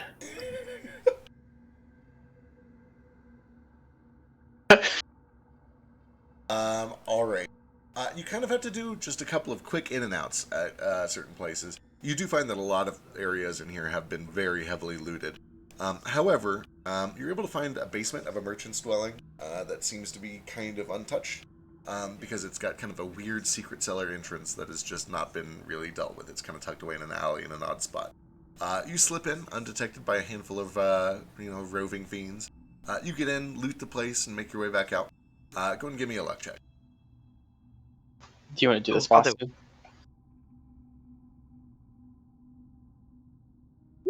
Yeah.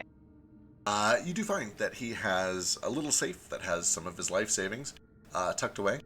And it comes out to a number of weird, bizarre coins that are still made of gold and can still be spent like gold coins. Equal to...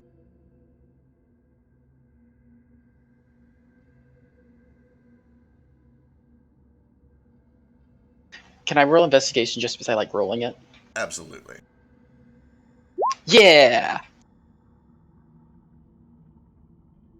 221 gold pieces. And then Ace notices that one of the reasons that this is untouched is because hidden under a floorboard, there is a little kind of diamond-like sphere, like the size of a large marble. And it's giving off some sort of a very obvious magical aura that Vasu is able to confirm has some divine abjuration on it. When you get it home and identify it, you'll be able to find that it is a pearl of fiend repulsion. Oh, And I'll write up some notes on that real quick. that's going to be really helpful later. Do I dislike it? Possibly. Give me a wisdom saving throw.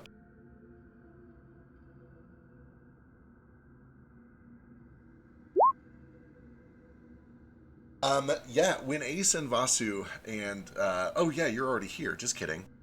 Then yeah, Flick, actually, as you guys are kind of, when you find this building with an untouched cellar in it, there's just kind of this spooky aura about the place. You hear, like, you just get this skin crawling, like, oh, I can't go in there, there's a murderer down there. Like, the feeling when you turn off the lights in the basement and then run up the stairs real quick because Oh, you know God, I monsters hate are waiting. You just feel that anytime you're too close to that cellar door. It's just the sound of children laughter from nowhere. I'm not gonna go down there. I'll wait out here. Um, Don't like it. You okay?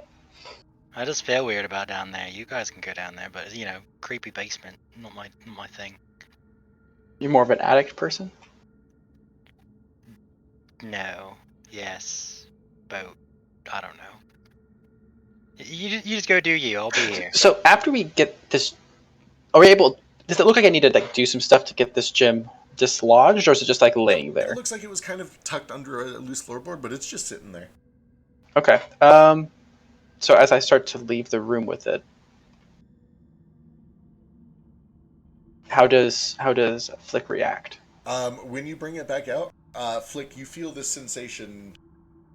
Somebody give me like insight or investigation to try to connect the dots to see if you can Okay. piece together what's happening here.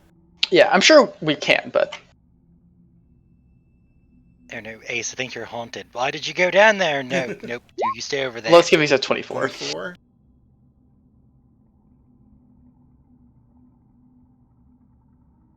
With a 24, it's very clear to you that this pearl has repulsive properties. It's clear to you that this place hasn't been touched by fiends, and it's clear to you that there's magic involved. You're able to kind of piece together, like, oh shit, this thing must be bad for fiends. Cool.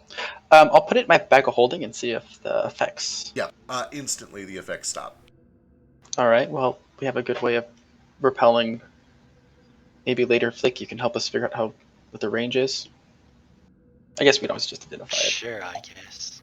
Ugh. What was so creepy about it?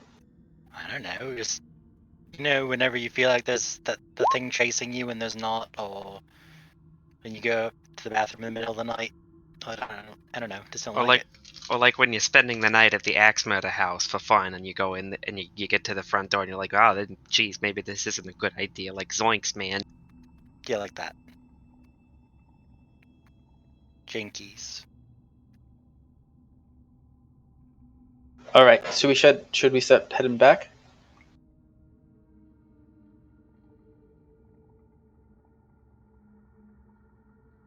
Probably. Yep. You guys are able to kind of regroup, sneak your way back up to the Springtrap factory, and regroup with everybody. Cool. And I will share. Oh, also, while we're at the market, could we have found more inks and vellums or inks and canvas? Give me another stealth check to try to sneak through all the fiends and specifically pick up art supplies. 37. 37. Yeah, you were able to find a shop that is not too terribly looted. Fiends don't have a huge amount of need for that sort of thing. You're able to get a little bit of basic stuff. Cool. And then I will share with the party what I have found. Yeah, I'll split up that 221 gold too. Excellent. I guess probably just between me. We'll split it with everybody. It's not going to be a lot, but It's not gonna. We're rich. It's gonna be fine. Next drink's on me. With this money that I'm distributing evenly to everybody. So it's not really on me, it's on all of you to pay for yourself with this money that I found. Very kind of you. You're welcome. Hey, Moat, come here. He's like carrying this big stack of books. Hey, you need some help with that? I got these for you. They're books on Phoenix avatars. This one's written by Claudia. It gets real crazy near the middle, but it gets really interesting near this part here. This one's about some person named Twirl Sophia. I don't know. Here's books. Are they picture books? It's like one picture for every 100 pages. Sometimes, if you're lucky, every 25. I know it's real bad. Okay. It's real dense. You want me to read them? All right. I can read them for you if you want. But Yeah, someone might have to. I'll give it a shot. How about this one? This one, I'm pretty sure, was written by a kid about a story that he wrote about the Avatar. I can read for about 30 seconds at a time before I have to do literally anything else, but I'll try. He hands you like a crown-drawn piece of paper that some kid left at the library. Can It's just crown-drawn phoenixes. Can I help concentrate by using Presto to make like shapes of the things in the Just you're just going to distract him that way. Just distract him even more, yeah. And then we found some books on the Pale Knight, and yeah. Here's all the books we You found. said the name right. Oh, we also found this ruby that says, if we ever want to go back on the deal and have blah blah blah blah blah. I only got to part of it because Spec reads fast, and I write slow. Was that signed at all, perchance?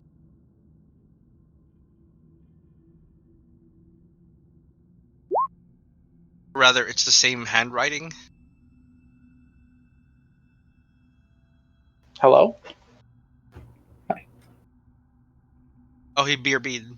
The BRB sec. Oh, I didn't see that. And then also here's an instrument and a book about Fuminol. Actually, oh, I have to wait till he gets back.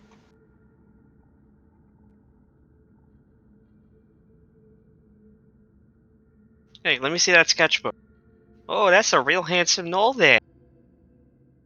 I kind of feeling that you might like this. I mean, this guy blows cash out of the water. I don't know about that. Look at him, he's got so many scars. So handsome, I bet he told great stories. The scars equate to handsomeness? I mean, I think Kaz has a couple. Do you want to know how I got these scars? God. A dragon?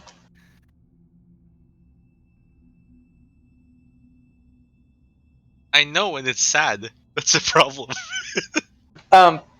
Does the handwriting on the note for the ruby match the handwriting or drawing structure inside the book? Which book? The Crazy Lady book? No, the book of the knoll that he was drawing his adventures. Yes. They seem very similar. Also, how handsome is the knoll in the sketchbook on like a scale of 1 to 10? Wow. Told you Kaz is better. Nuh-uh. Yeah. I mean, look at him. Look at that coat. He's got... what style? He does have the most incredible coat. It is very, very incredible.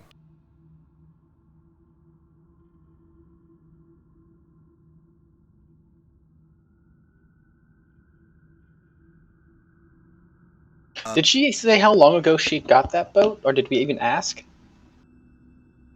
I feel like we talked about the boat with her. I don't remember how much you guys know, so I don't want to volunteer too much information. I forget how much you guys learned.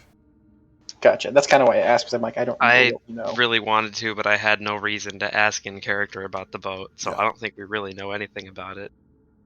Other than that it was a cool boat of a number of many cool boats and a dragon's horde. Yeah, I'm assuming that the drawing book has a picture of a drawing of the boat in it itself. It does, yeah, and it is a very, very cool boat. Hey, that's the boat from the dragon. You actually see that on the page right behind the boat, you see a bunch of these weird, like, skeletal crewmates that are running it. But they don't look quite like real skeletons. They look like weird wooden sculptures of skeletons. Weird. They're all labeled. They all have names. Let me pull up the list. Oh, jeez. This must have been the past owner, the Tidebringer, I suppose. You think Alexina will enjoy this as more history for her ship? Maybe. Do you think she'd give us anything for it? She might. Okay. All of the skeletons are drawn in different poses. Some of them look mysteriously like chairs. And each of the sketches are labeled individually in no specific order. Woodrow, Mahogany, Chairley, Oakley, Bartholomew, Benjamin, Splint Eastwood, and Stumpy. Fuck. I feel like you spent you must have spent a long time coming up with these names. I did. It's very good. I loved that boat. You don't understand. You love that boat more than me. No. Ooh. Why would you say that? I love that boat more than I love Drake. Maybe we should put the pearl of the fiend repulsion near the front door. Yeah. And then it will keep people from getting inside. But then once they get inside, it'll keep them trapped in here. But I figured it's the best way to kind of slow them down. We can just hide it like it was before. If they can't see it, they won't know that they're being affected by it. They'll just know something in that area feels gross.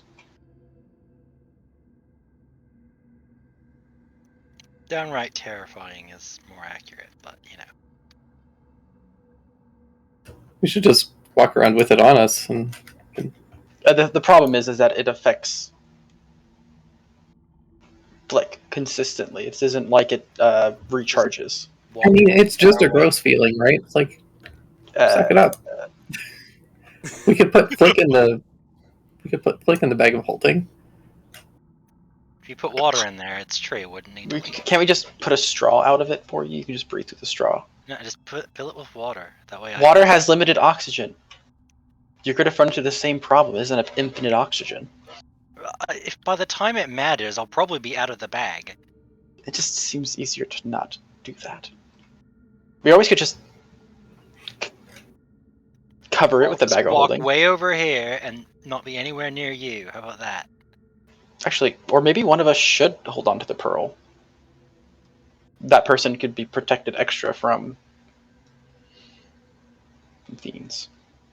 I just think it would be, if we can find a way to get Flick at least immune or Wait, if protected I from hold it, I can't move closer to it because I'll be holding at the equal distance from me at all times. So I'll feel gross about it, but I'll be able to walk with it because it'll still technically be the same distance away from me as it normally is. Ah, 30. True. It's only a wisdom 10. It's a wisdom 10. He rolled a 9. Oh my god. It's not fear. It's just you literally just can't go towards it. Yeah, okay. I mean, unless we want to put it, the obvious area next to the engine so that the engine can't get attacked. it. Guess that makes sense. Can't, strong word for DC 10. For DC 10. Fine, it will make it more difficult. It's going to at least put something in the way there. It'll keep them at least a little bit uncomfortable. Hey, Granny, I got you this instrument. I know how you like to just sit in your rocking chair and play the banjo. Yeah. Nobody else is a bard, right? No, we have another Wait, is that a bard. magical instrument? It's a magical instrument that must be equipped by a bard. Aww, It literally hurts you if you're not a bard. Oh, that's a shame. It gives you it's psychic damage. I bet. Can I hold on to that? Like, if we're not planning on it for anything, I might. It might just be a gift for someone because he might kill Does me it the next time have- he sees me if he doesn't. Does it have gems in it? It is. He just told me which one it was. He didn't give me the gems. Does it have still stones in it? Heck. It does. I'd have to figure out what it has in it, but it's got some. Yeah. Still stones are always useful, even if they're not useful in this state. Yeah. We could still have the guitar. Because whichever friend you have, unless they're a bard, it's gonna hurt them too.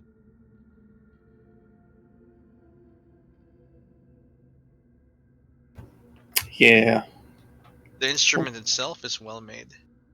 Yeah, it's a very nice instrument.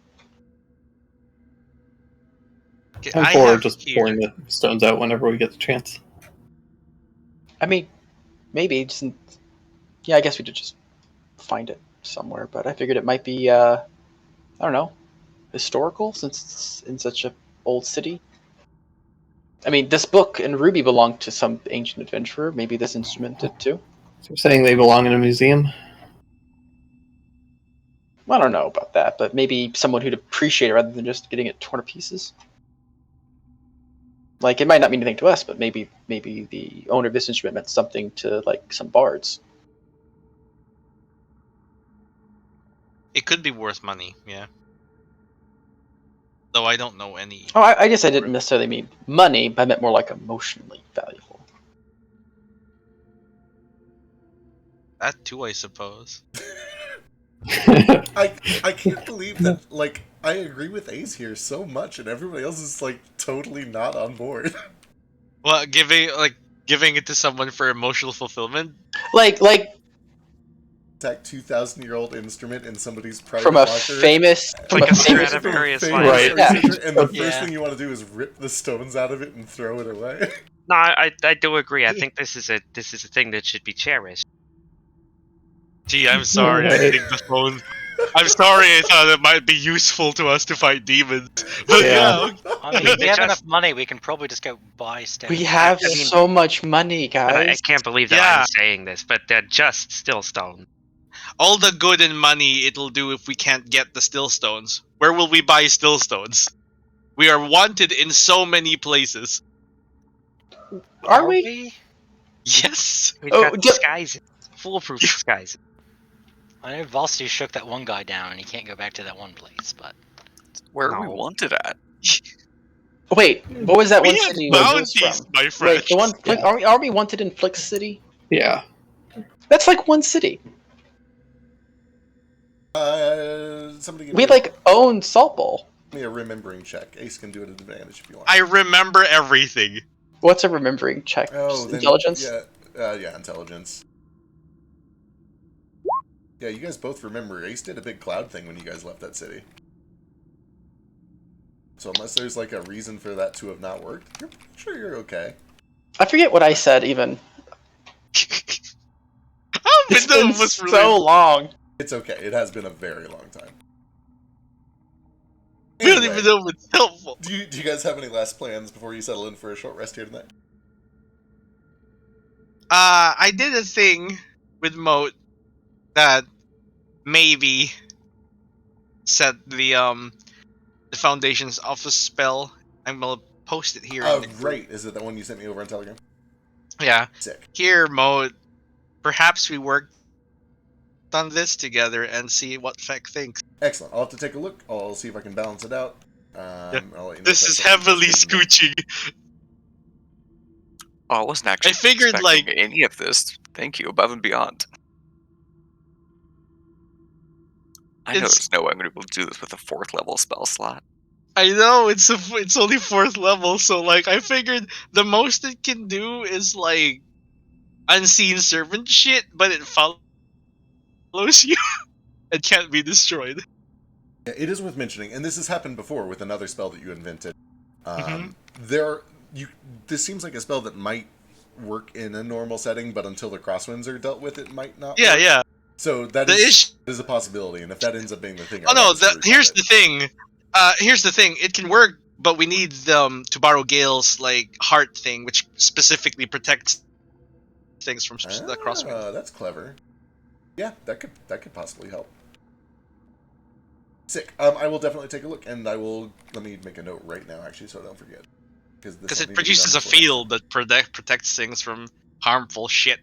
The Void Dragon Hearts also specifically protects from Crosswinds. So I'm like, yeah, this could work. How many of those do we have? 2. We have Gale's pack, and we have this dagger, which requires you to kill a humanoid for it to work. Hey man, kill a humanoid. Does that golem? Does this golem count as humanoid? No, it's a golem. Construct. Damn it. What we can do is kill an evil person who's Instead of trying a to kill us. bandit or anything else, I'm sure. Or we kill literally, humanoids. yeah, literally anyone small from Tabula child. Rasa who's trying to kill us. Child. Just saying, they're easy pickings. No, the morality is the problem. Oh. Huh. How am I more moral than you? I've had a rough Gale time. Alright. tends to go for the nuclear options immediately. I think Ironically, I'm not actually suggesting that we kill a baby. Okay. Jesus. Oh, a small child. Also, Nomad, I give you 5 extra mana tonight. Oh, thank you so much. It's very helpful.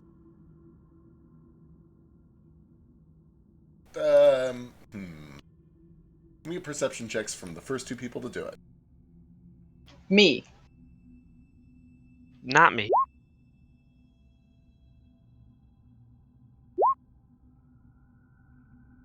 $32. God damn.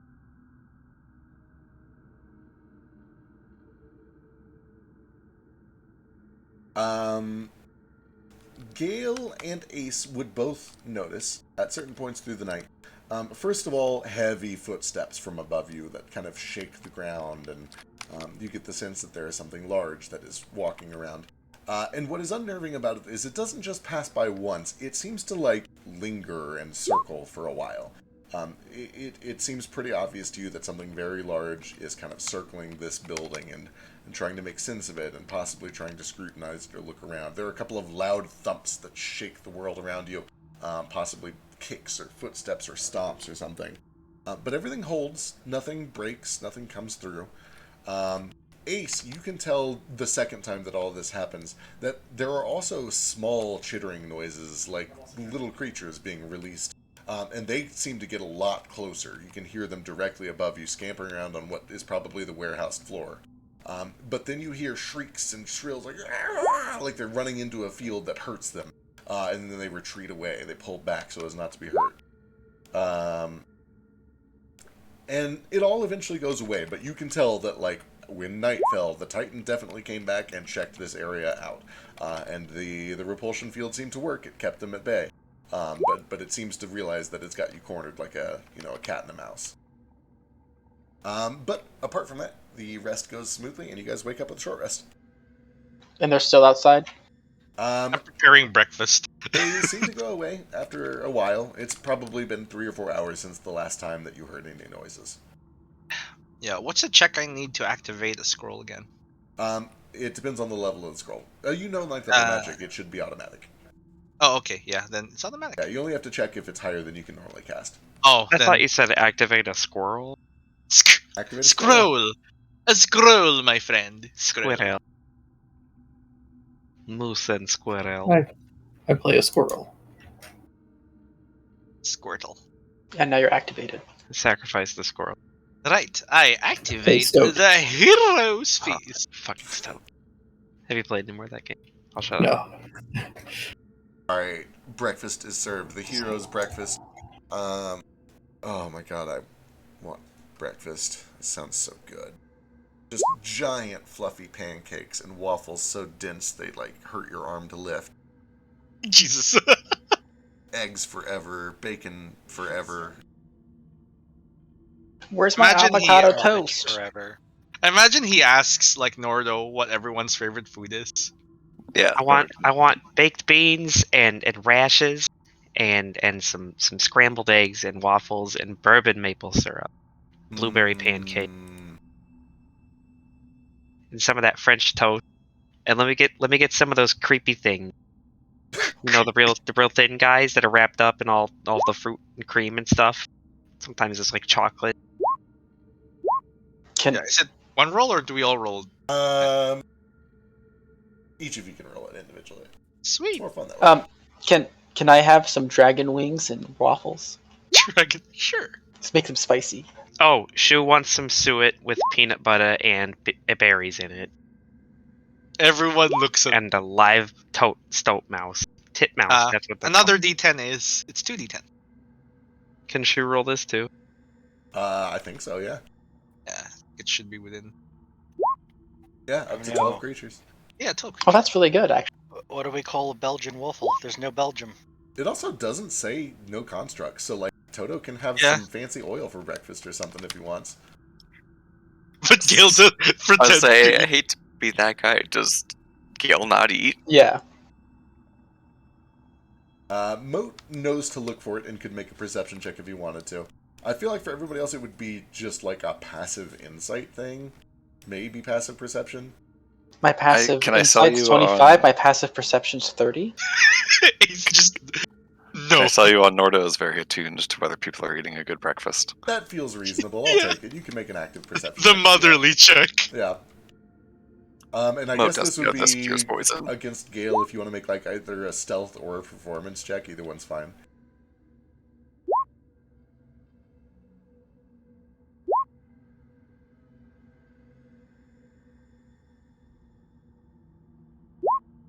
Ooh, 8. God, I'm a fool. I'm a damned fool. Why? I could have gotten around this, You could have gotten around this. but I didn't take the right thing with my feet for this one specific situation. Your friends realizing you're not eating. Okay, my max HP is 185. However, I am going to do a thing.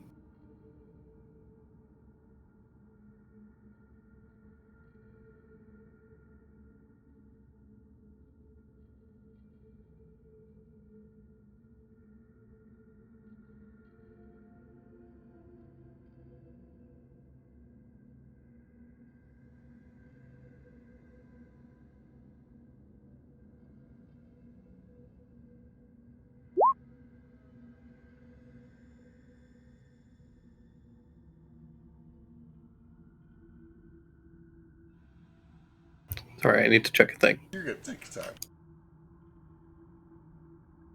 Cure the fall resistant poison, becomes immune to poison, being frightened.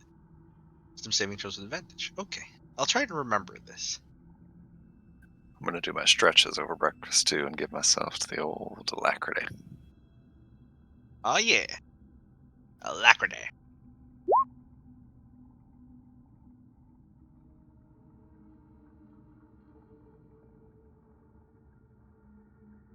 Are any of us mysteriously cured from diseases and poison we didn't know we had? Not that I'm aware of. I'll check my notes just to be safe. Is Cass with us? I forget. I don't think so. Does the golem partake as well? Yeah, if there's leftover, he'll take it for sure. Oh, thank you. Yeah, sure thing. You need it more than me. I am very slow. I'm very slow too, but it's your moment. Who wants to be fast? I think it's How Howard. fast? Actually, you know what, Moat? You want to be fast? Fuck yeah, Moat needs to I'm be already fast. pretty fast, but Do you want to be faster in combat? Like, you want to go sooner? I'm able to do so much shit. Do you want to do some drugs? Not hit me with the alacrity. Doing a I No, did. never mind. I now understand. Yeah, Cass is protecting his mom. From the tabula rasa spy that we put with him. Yeah. God. Boy, I sure wish I could say all sorts of things. Do you want to mount to ride on Ace? Come again? A mount to ride on? I can't bring, I can't bring your forklift back. I'm sorry. Oh, what kind of mount? I've never actually summoned it before. It'd be an adventure for everyone involved. Oh my god, are you finally summoning a mount? I At can't level imagine being a 20, paladin and not I using did- it. I thought Greater Seed was level 5 and not level 4. It's real life Eli's an idiot too. Tell me about your mount. Let me make sure that I actually have what I need to cast this. It's a forklift. It's a forklift. God. Nice big red bow on it. Merry Christmas. These things used to roam around in the wild like Lifting things and putting them down at other places.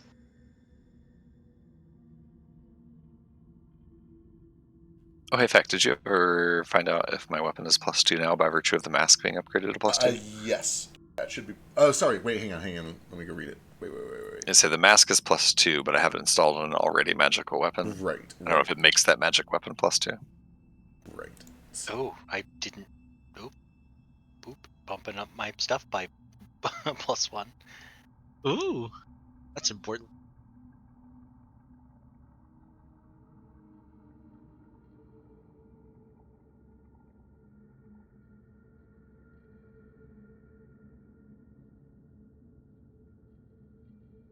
I thought we had like a chicken wing aura. Where'd it go? Chicken wing? I would have sworn somewhere in these auras, like the little icons you can pick, that there was like a drumstick. I must be hallucinating that. I don't remember that one. It's not in here. I don't know where I got it from. It might be something. We use the ale for Oh. Hero's Feast. This is one that just says hero. But I think we're already using that a one. pretty strong option. No, we're not. We don't do hero points anymore, right? That's what we're done with. Correct, yeah. Cool. I'm gonna use the hero for Hero's Feast. It's perfect. And yes, the +2 does apply to whatever it's installed into, so a weapon or Cool, a cool. spellcasting focus. Fantastic. Oh wait, hero points. The hero aura automatically goes away if you don't have hero points. So I can mark myself as having hero points.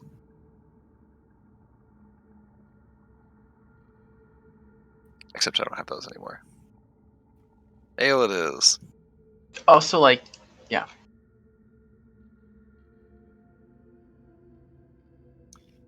Okay, so if you want it, I will use Find Greater Seed and let you ride on it for a while. That does sound like fun. It is going to be using the just rules written Pterodon stats. What's that? Fuck yes. Is So that, I'll big. is find that- it for Oh you. my god, I didn't know that was an option. I'm so excited. I'm sorry, what is this? It's a luge bat. I hope. Giant fucking. A pterodon with a P? I'm Yeah, trying like to a find the stat dinosaur. block for you. Yeah, that is not what it looks like, so don't get too excited. Or Periton, sorry. I don't know how to read. Oh, Periton! Okay, alright. Oh, Okay, that makes more sense. Still extremely exciting. I just didn't know that, like, Pteranodon was an option, and I'm like, oh shit. I mean, the Aw. DM is also allowed. Oh, you can flavor. I mean, you can flavor can it I- however the fuck you want. Dandy's a nightmare, technically. Okay, so I draw the little 5 rings on the ground and, do a little summoning circle. We've all been through this. And a cloud of like ash and dust kind of springs out from underneath it, and a very large, kind of slate gray crane is standing there.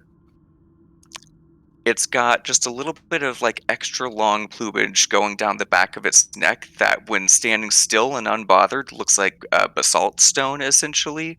But when he kind of ruffles underneath it, there are like lines of like red fading into orange, fading into gold, fading into, just kind of looks like the very bottom of it is almost cooling magma while he's moving. But when he's standing still, looks like it's just cooled rock. Underneath his scales, you can tell just barely or underneath his feathers, pardon me, you can tell that there's just barely the hint of like scales ish, almost kind of like a cross between like a crane and a dragon, but mostly crane. That's very subtle. And that's about it. He kind of just looks like an ashy gray stone crane. Fuck yes. Good Sounds shit. so cool. Hell yes. Gosh. What is the Because- name? Because we've been Uh, saying forklift, I imagine like those cranes from construction. So sorry, not the bird. Part crane, part dragon. Their name is Nunalith, but you can call them forklift. Forklift. Aw. Hell yeah. Oh my god. Oh my god. Anyone who speaks Elvish knows that Nunalith is Elvish for born from ash. Oh, That's that's a really wicked cool good. bird dance. I Sick. do know Elvish.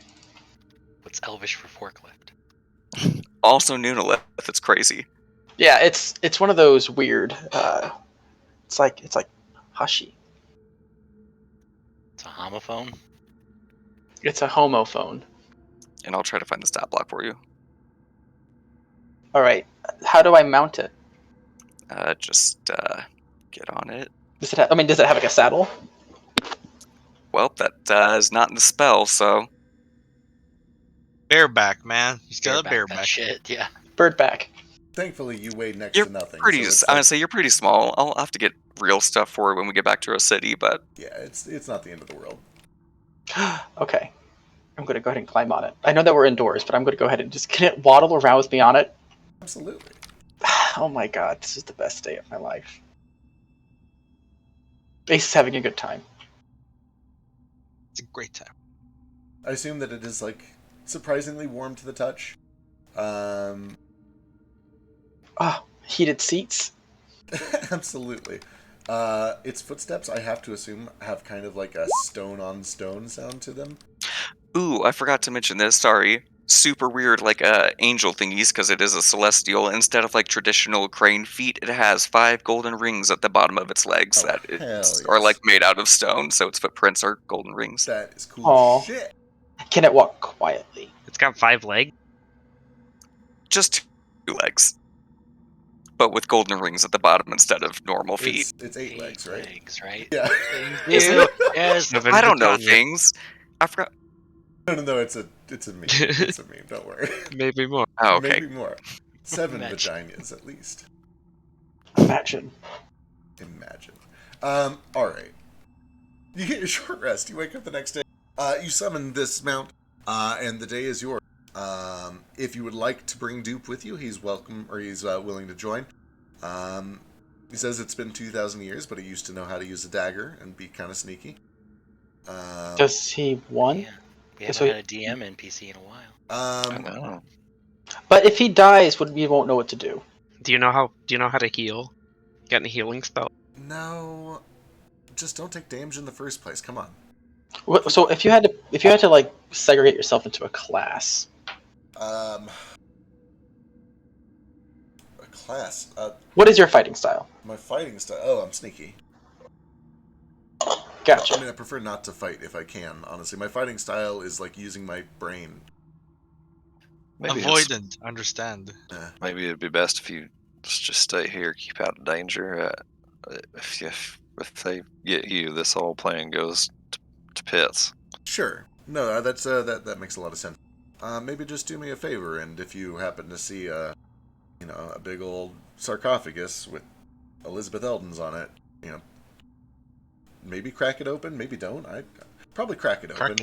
Sarcophagus. I don't know if what you they're want doing it. in there. If you want to come, I ain't gonna stop you or nothing. I just meant No, terms you're of not strategy. wrong. Like if I die, it does basically doom the entire universe. So, Yeah. What are I'll you investigate for you. asking us to be hypothetical grave robbers? boy, maybe. I think he meant more investigate and come back with information. No, I'm talking like I don't know what they're doing in there, but the idea was they were going to vault themselves away and maybe like come back when they were needed. It's sort of like the imprisonment spell. So like if you guys find like little gemstones or rubies or a sarcophagus or an ice cube or something, and it's got Or like a people in shelf full of bottles? Yeah, something like that. Like what I'm saying is you might find people that are like ready to be brought back. Is this That'd be pretty best? cool. Well, where would we want to bring them back, and is this the best time to do that? Should we bring them back here? I assume. Probably, but like I don't know. You guys are smart. Play things by ear. I don't know what's going on in there. All right. Well, if we're fixing to fight Ozymandias and the Pale Knight and everybody else here all at once, then I think now's been a good time as any for help. Yeah, reinforcements sound pretty nice. Especially if they're like noted heroes that have like halls of fame or whatever dedicated to them. Perhaps maybe some of them will be people that strike us as familiar for some reason. Couldn't imagine why. Me neither. I ain't never known anybody important. I've never known a high shaman before, but there's a first for Me everything, neither. I guess.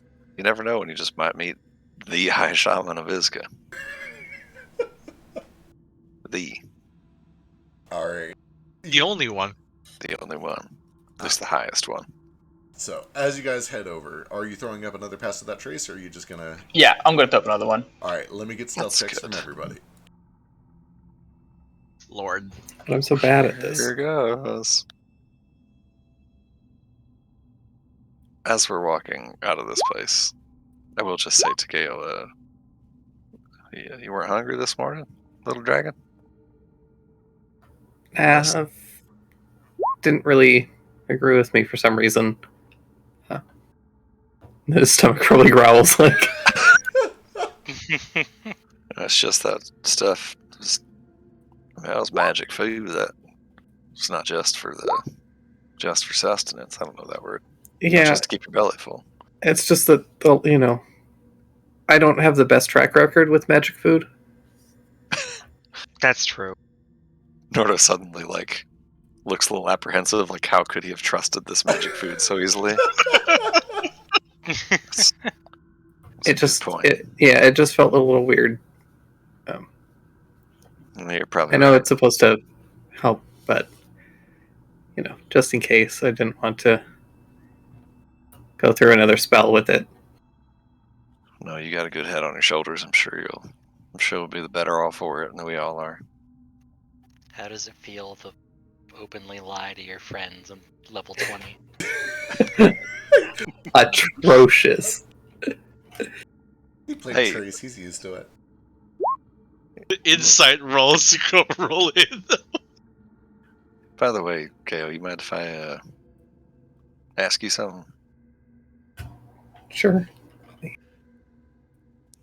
I feel a little bit, I don't know, in over my head and all this. This is all getting real big, real fast. And I trust you, and you're way smarter than I'll ever be. Probably smartest person I ever met. You think this could actually work? This here plan?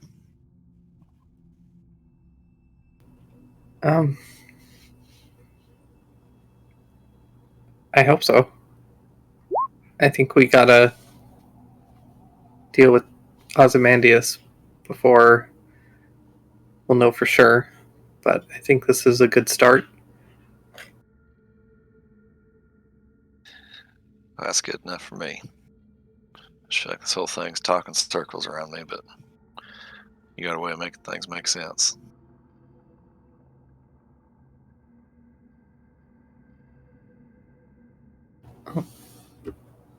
I trust you too, Nordo. Well, here you go. He'll hand you one of his last few, like, homemade donut nuts that he made himself that are not magical or anything, but so you have some breakfast. Yeah, he'll devour the donut nut.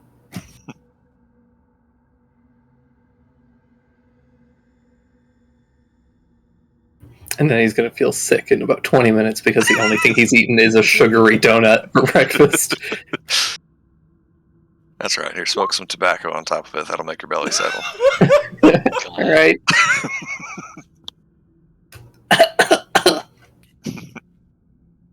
Try to wash it down with some of your wine. Cigarettes, donuts, and wine at 9 o'clock in the morning before you go try to save the world. It's okay. It's technically poison. I just chug some Listerine for a bit. Yeah, you should do a bunch of addictive drugs so that whenever he gets in your body, he's just in a whole lot of withdrawal hell. All right. Someone, give me the two people at the lead as you approach the hero's quarter. This massive, well, actually, it's not even that big. It looks like a guild hall. You've encountered adventuring guilds, and it looks kind of like that. Except you can see it's got this big domed roof that has got this kind of constellation pattern on the top of it. These big pillars that lead up to a grand, majestic entryway. And this enormous kind of oak wooden door banded over a couple times with knockers in the center leading in. Like door knockers, fuck off. Stone steps that go up to it. And whoever's kind of leading the way up to the Constellarium, give me perception checks. Get two of them. I kind of preemptively roll. I can re-roll it if you want. Sure, that's fine. 31 is good. Thanks for the music mode. Truly. It's called Hall of Heroes. I could not. Toto... Oh, fuck, Toto is also immune to surprise, isn't he? Yeah. All right. Toto actually ate the thing, so... He also did. I just should roll for him, actually. Oh, yeah. Yeah, it's 2d10. All right. As you guys are kind of skulking your way up here, No. you have to sneak past You didn't digest it very well. several scouts flying overhead, fiends kind of flapping from building to building, some patrolling on the ground, but you're able to get to the Constellarium without any sort of problems. You make a quick run up the steps towards the door and into the shadow of the awning that kind of goes over it, hoping to get inside before anything spots you. And you reach for the knocker and begin to pull. And Ace, at the last moment, you notice, and Toto, because he's immune to surprise, notice that the knocker suddenly turns bright red hot, and a face begins to emerge from the giant double oak door.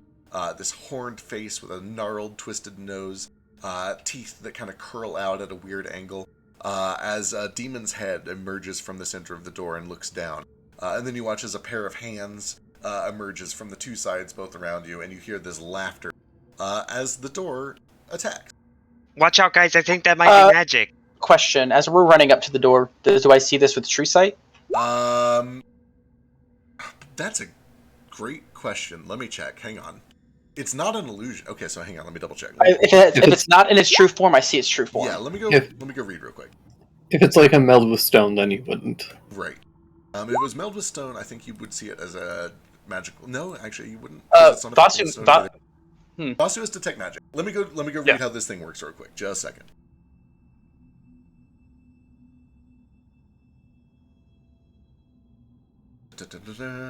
Okay. I need to finish Fable. Same. So I didn't get very far into it. Yeah, Fable's great. The first two. Oh no, the second one's First trash. Yeah, second one's You're- pretty horrible. The second No, one was my first one, so I like it. Yeah, the second one was my favorite. It's Was it probably really? the game that I've played the most. The third one was super glitchy. Also, the bad guy's name is my name, and I was very confused the entire game because I had named my character my name. It was just like, why is everyone named this? I don't like it.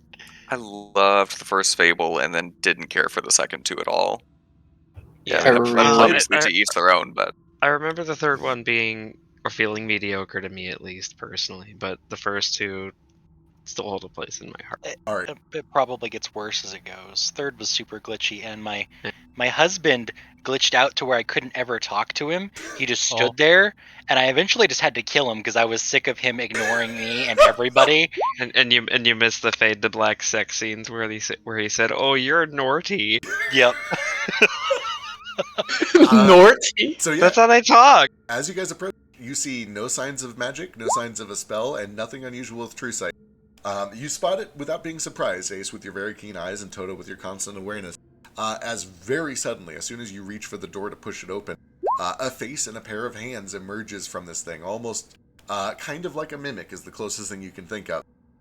But then it immediately lashes out and begins to attack you, and that's where we'll pick up next week. Oh, I know we didn't get to fight anything this Can we week. wanna can we fight can we do at someday. least one round? We can't. Let me beat I up this gotta go boy. to bed. But you guys can do a round without me. But it means we get to start with the fight next week, which I always enjoy. Can we Can- roll can we- initiative? Yeah. Yeah. Pull your characters Yeah, onto the map Mo- real quick. I'm on well- it, and I gave myself a cheese wedge Okay. to symbolize the hero's feast. Let me not roll it yet. Actually, I gotta set up the map real quick. Where'd Oh you yeah, get I need cheese to get wedge? myself some. It's on the. I didn't see no cheese wedge. I see the cheese wedge. Also, Mo, don't forget you have a 1d8 to your initiative. Yep, and just for your purposes, that mount is supposed to act on my turn. I'm just gonna pretend that I told him to act on your turn and do whatever you tell him to do. So Perfect. enjoy That's your fine. mount for the combat.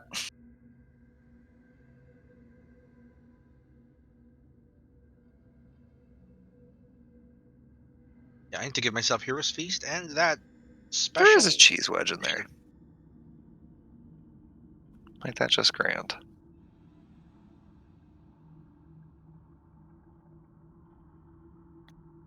So I think I had all of my spells last time, and I just didn't update my token because I pull it onto the map, and it always says I have 1 out of 4 because I'm smart. Huh. But you know, it's fine. They're back. These things happen.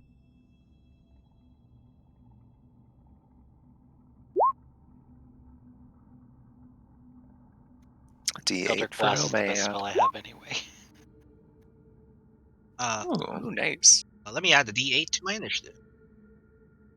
Look at Mo going close to the top. +5 to whatever I rolled. Just makes enough me to 18. leapfrog me, you son of a bitch. Sorry. All right, that's where we'll pick up next week.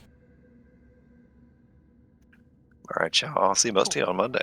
Hell yeah. Yeah. Alrighty. See ya. Bye. have a good night. Everybody. Lady, Thanks for playing and running.